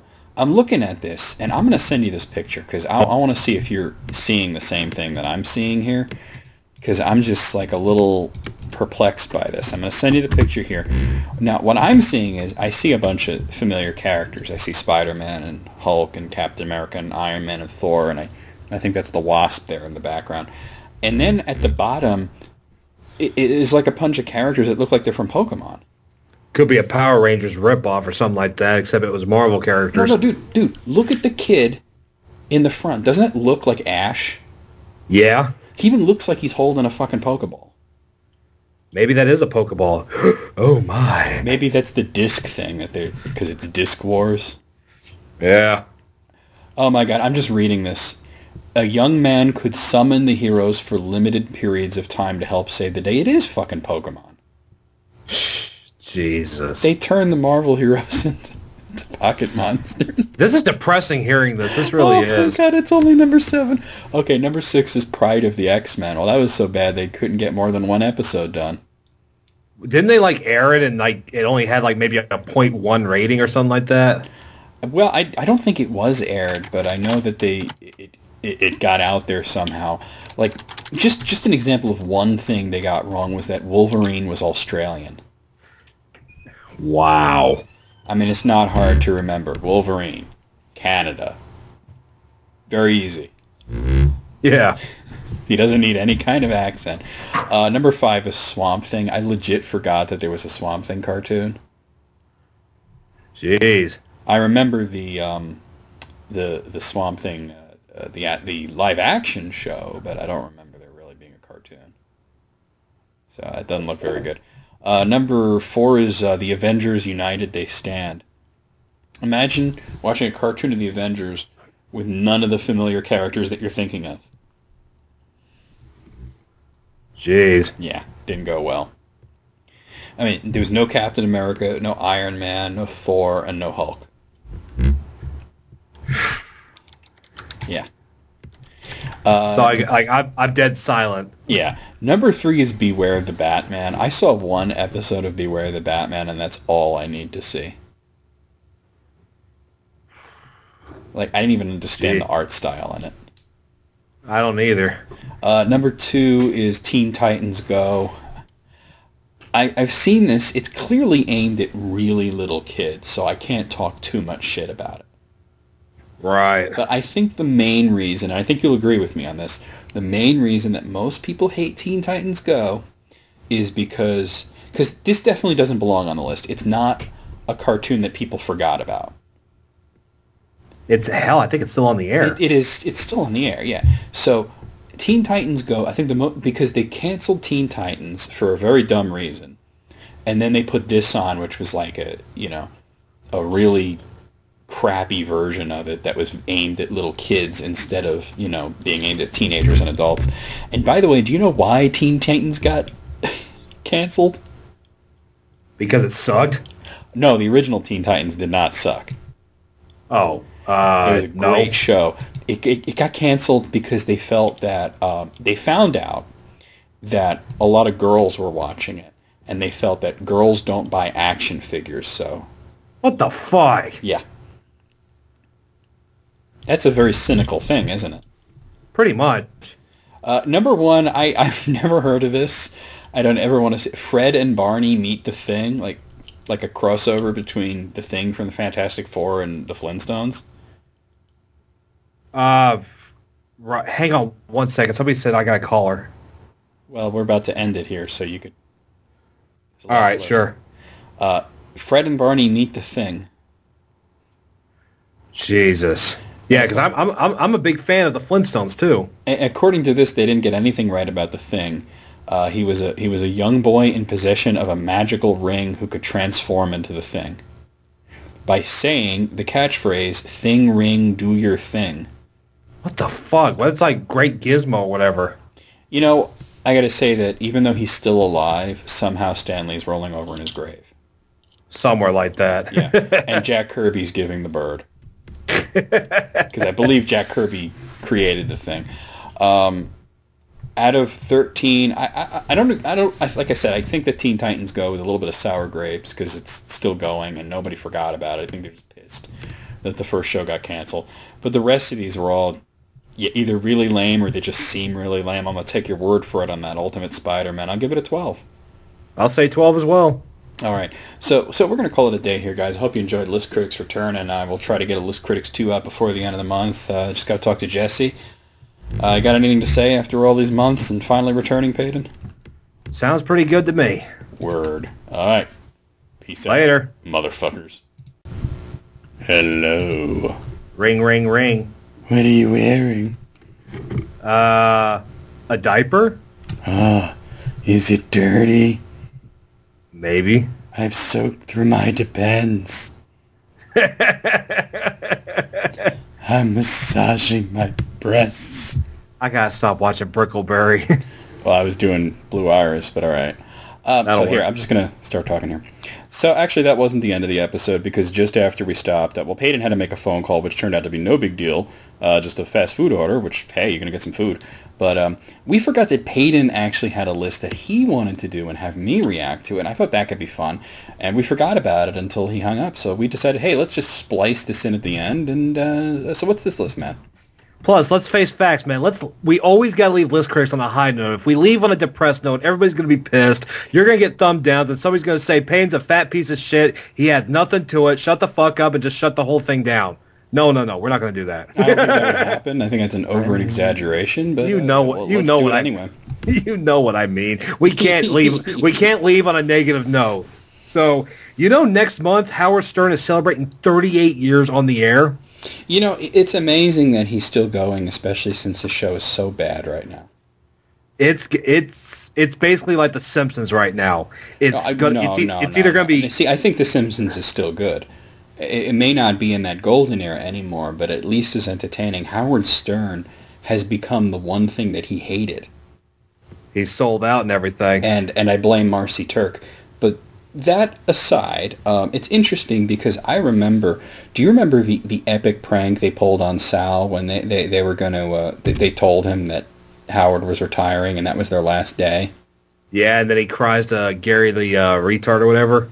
Well, that was a phone call they made later, I think. But, they pranked him on the air because he was late and he didn't hear the announcement. And he kept saying, like, another 5 years and that's it, make a plan. And he's still going. That was a long time ago. And I'm thinking, is he still going because he just doesn't know how to stop? Or is he still going because he still thinks that his whole staff are going to be homeless without him? I honestly do think he thinks his whole staff are going to be homeless without him because Benji Bunk has been late twice, and Howard will make jokes and stuff like, nobody's going to hire him after this. He'll be working at McDonald's, and the only way he'll get a decent wage is if he's still working for me. Like, it's like he still works. The Howard and Benji shit is all shtick, Yeah. Everybody likes to give Benji shit. That's all I'm going to say. He's like Meg Griffin. Yeah. Come on, Ninja. All right, so what's this list? All right, so 38 years entrails 38 years of pure comedy gold, and I've got 11 on here. All right, this is just my personal opinion, but these are the... Wait, hold on. Is this a list that you made? Yeah. Oh, snap. I thought it was a list that you, found. Okay, this is really interesting.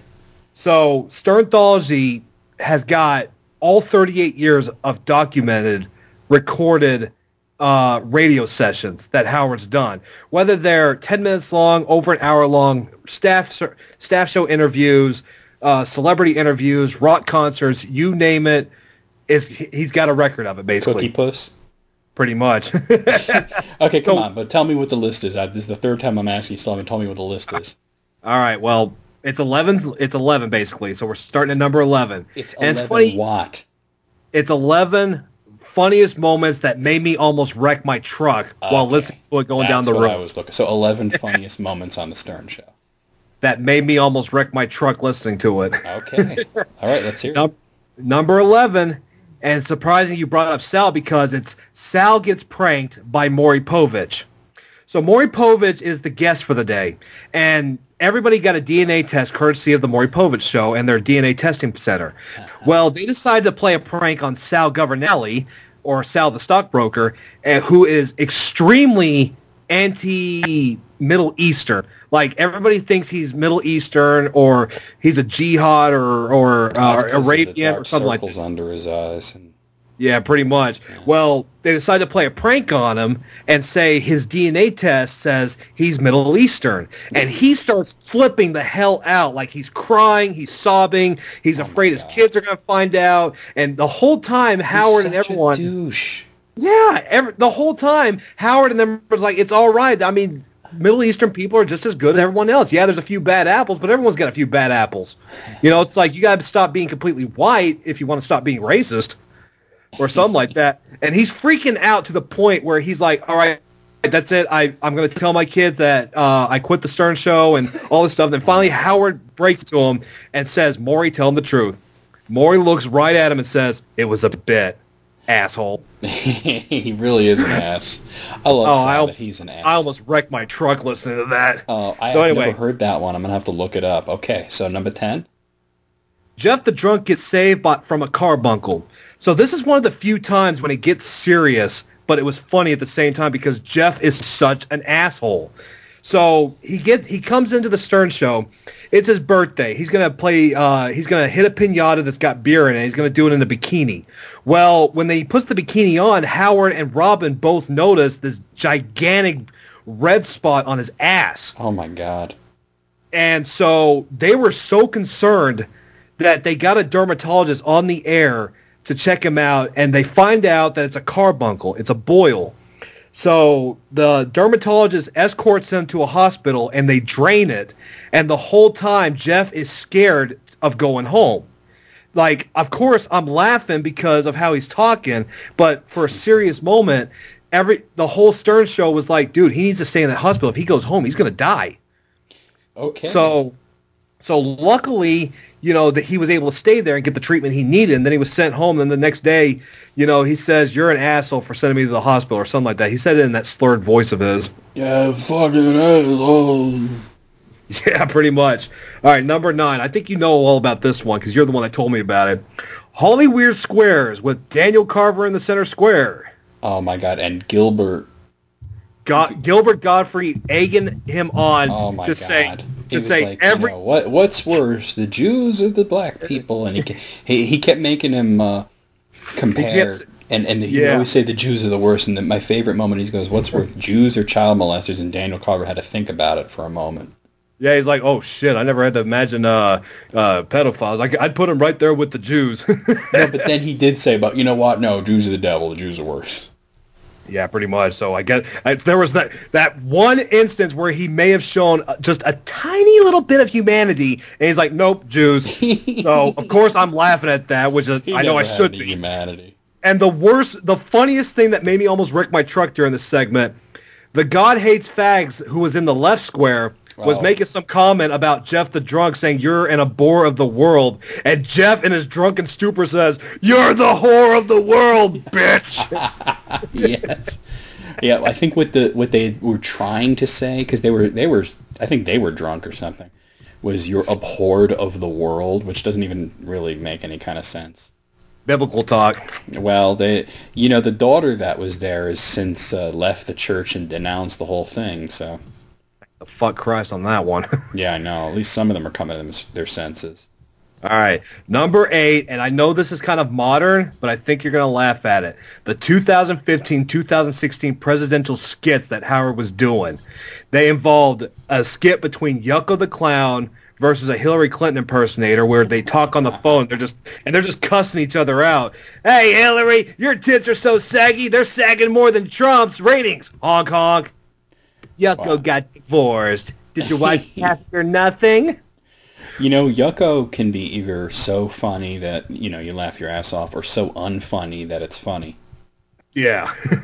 But basically, this election, even though it's become pretty much Armageddon, it did get some good, hilarious moments in comedy. It doesn't matter who you supported. Everybody got ripped on equally on the show. I like the Mike Pence impersonator that they occasionally had.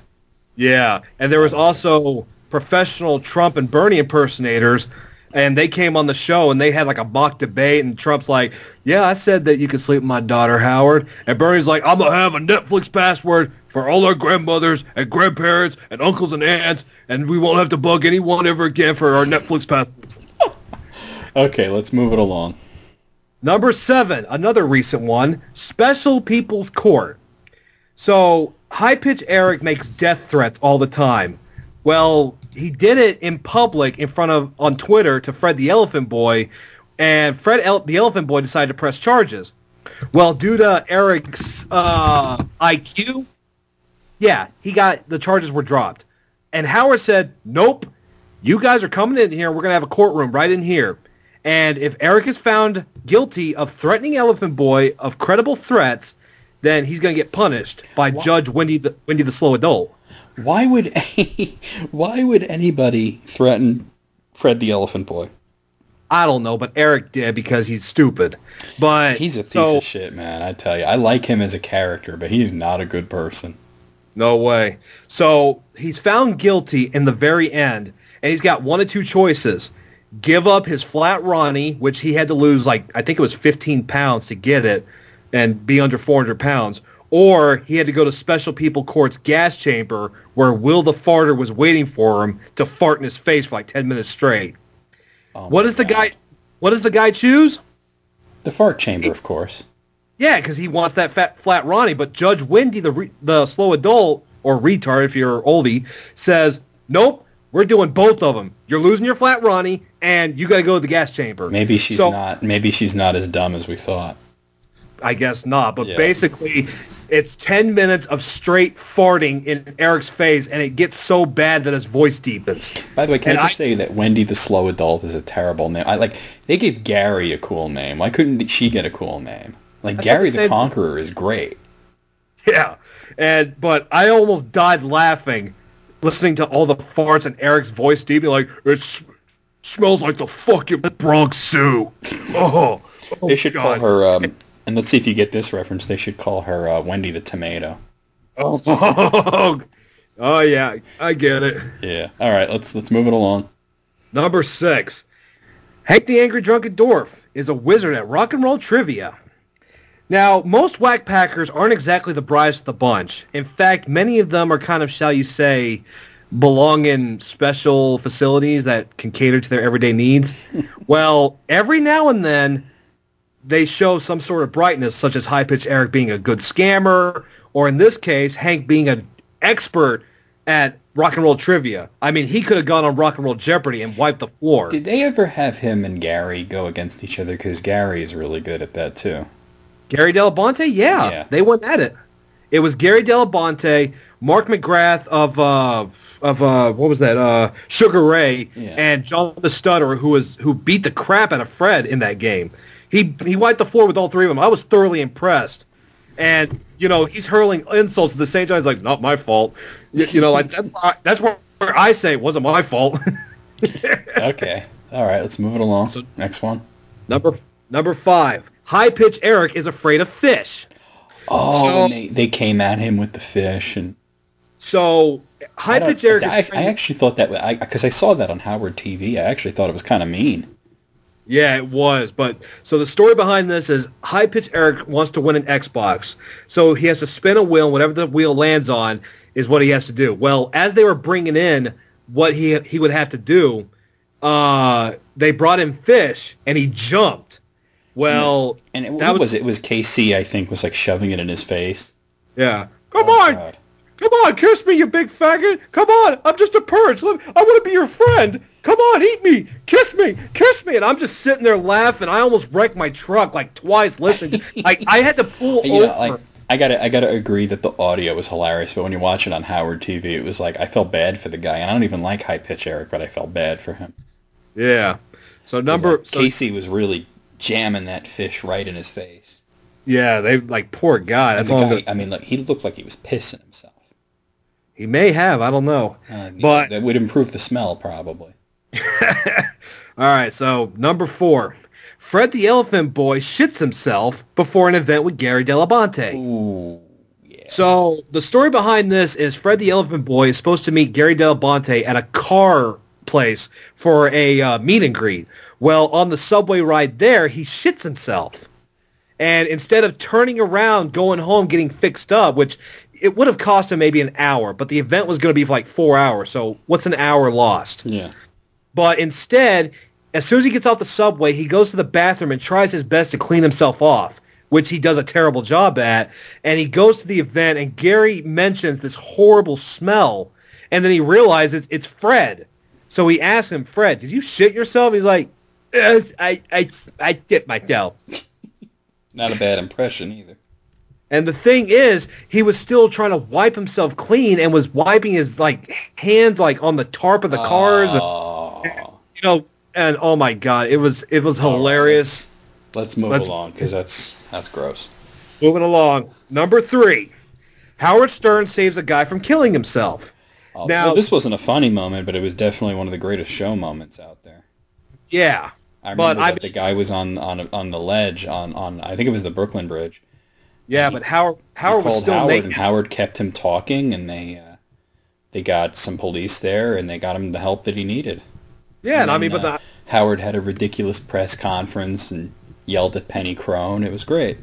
Yeah, it was the aftermath that was funny because even when Howard is serious, he's somehow still funny. Like he goes on a tirade. And I don't know if you remember this that well, but because this was classic Howard. This was like 92, 93. I mean, Howard was trying to play this very straight, and it was Robin who was egging him on to make it funny.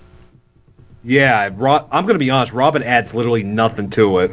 No, but she's the one that made it funny because he was playing it very straight-laced, and and then she was like, "Well, maybe they should give you the key to the city," Yeah, what a day that would have been. But anyway, number 2, Yucko the Clown prank calls Gary the Retard, and this is this is all of them because there's so many of them. I can't single one out, such as Drafted, Yucko prank calls as a army sergeant who says Gary's been drafted, and Gary is freaking the hell out, and Yucko just keeps on going, or he pranks as high-pitched Eric and tries hitting on him, and Gary, of course, flips out, and it's the aftermath that makes it so funny because Gary will start going on this tirade of swearing like, "You son of a bitch! Why'd you do that to me, you motherfucker?" You jerk.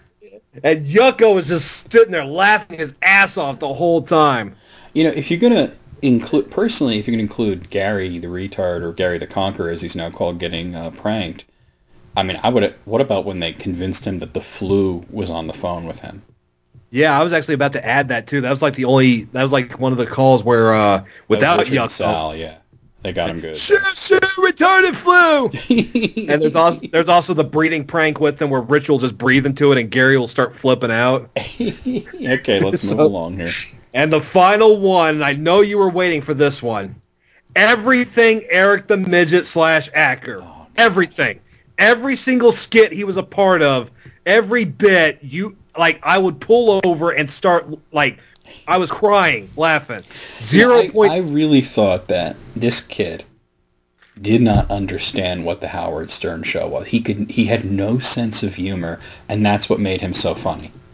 Exactly. I mean, we're talking... He did not get the joke. I don't think he even knew what funny was. He especially didn't know what act meant.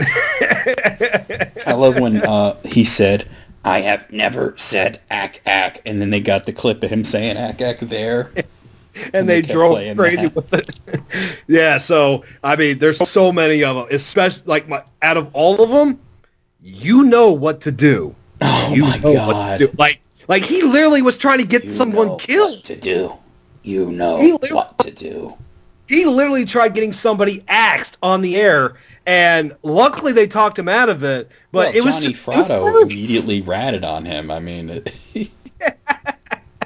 so yeah, Stern. If you everything, that son of a bitch never flew with balloons. Never did, and you know what Jimmy when Kimmel they convinced him that there were werewolves in New Mexico? Oh yeah, that was hilarious. What about that fake girlfriend of his? Oh God, I feel bad for him because he fell for that. And he went he didn't fall for that. Him and that girl were putting one over on Howard, just to try and get airtime. Pretty much. They were trying to, but Howard saw right through it. He's smart like that. They were trying to they were promoting her website. That's all it really was. I think my favorite Eric bit though has to be. The one time he actually came into the studio. Yeah, that was when he high-pitched Eric after he went to the bunny ranch and he got laid for the first time in his life. And what did they do? They tell him that Kelly Clarkson's coming in and it's high-pitched Eric waving his ball sack in his face. Want to smell my stinky twat right here? Yeah, and then he sang him a song. It was amazing, and you could just see the disgust on Eric's face because he was a little homophobic and he hated high-pitch Eric. Yeah, like everyone else. Oh man. Remember the Whack Pack quiz when he was insisting that he was not part of the Whack Pack, and he ended up scoring higher than all of them combined. I think the only one who scored higher was like Hank. Oh no, I'm sorry, it was Beetlejuice. Beetlejuice scored higher. Yeah. I gotta say, for your list, it is almost all Whack Pack stuff. Yeah, I hate to say it, but yeah. I mean, you have the one Sal bit, you have Howard saving the guy, and then everything else involves the Whack Pack. I mean, I love the Whack Pack too, but I mean, I just think of some of the like Cookie Puss. I expected that to be on there. I actually haven't heard that yet. Oh, it's a really old one. It's from the 90s. It was something where it was this whole huge argument between Howard and Fred, where Fred mentions that he got his mom the Cookie Puss cake for Mother's Day, and Howard would not let it go, and saying that, I can't believe you got your mom Cookie Puss. That's your Mother's Day present. And then Fred is like, it's just a joke. It was a gag gift. And he's like, no, that was your Mother's Day gift. And he got the megaphone out and he was doing like the Cookie Puss voice. It went on for a long time. I got to check that out whenever I can. It's on YouTube. But it's easy to find. Yeah, I was about to say, almost all of these can be heard on YouTube, guys, so you don't need and he was like, I hate that. He was doing like this high-pitched voice. He's like, I hate that Fudgy the Whale. He thinks he's so good. It was amazing. Another classic moment would be the Staff Revelation game, which was like the first day they were on Sirius. Yeah. I mean, that's when you find out Artie took a load on his chest, and Sal jerked off to his aunt, and JD spent thousands of dollars on porn. That was Hey, a good porn's one. good. Robin, jerking off with the meats and vegetables. Holy How many shit. veggies you got in your pussy bowl? I'm about to quote Yucko. I almost quoted Yucko there, and that would have been very bad because it did involve a you-know-what word. Oh, yeah, that's right, yeah. Well, Yeah, I'm the only person that would come to a bar mitzvah and talk about racial slurs while wearing a Oh, wait, this is me. Never mind. I mean, there was the aftermath of the Artie roast when they were all drunk and they did Richard and Sal's anal temperatures. Oh, God. I mean, there was that. There was one gag that I saw on Howard TV, which was the dumbest thing, but I couldn't stop laughing. And I remember, AJ tried to IM me about something, blah, blah, about video games. And I told him after, I was like, I got to be honest with you, man. I'm trying very hard to care about what you're saying, but I'm watching Howard Stern and Artie Lang throw meatballs into porn stars' assholes, and I can't really care about what you're saying. Like, what about Sal's wife hitting him with the paintballs? I just noticed I didn't have any Bigfoot Beetlejuice on there, and they had a lot of them. How about Emotional Friend? Oh yeah, that was hilarious as fuck. Or wah. Actually, I just realized you didn't have anything involving Artie Lang at all. I think it's because he was too every time I try and think about him, it gets too depressing. But I mean, I did mention 0.0 with Eric the Midget, and that I'm did because involve. you quote that all the time. I mean, 0.0. Speaking of 0.0, we're out of time, so Yeah. Well, I got to rate your list. How many were there? 11. 8. All right. I give it an 8 because I did enjoy. There were a few on there that I haven't heard actually, so I'll have to look into them. But Hey, Alex, I beat you. wait, did Alex do a list like that? I think so, and I think you gave him like a 5 or a 4. All right. Let me just. Okay, we already said goodbye, so now we're just going to cut it off rather abruptly. All right, later, y'all. Yeah.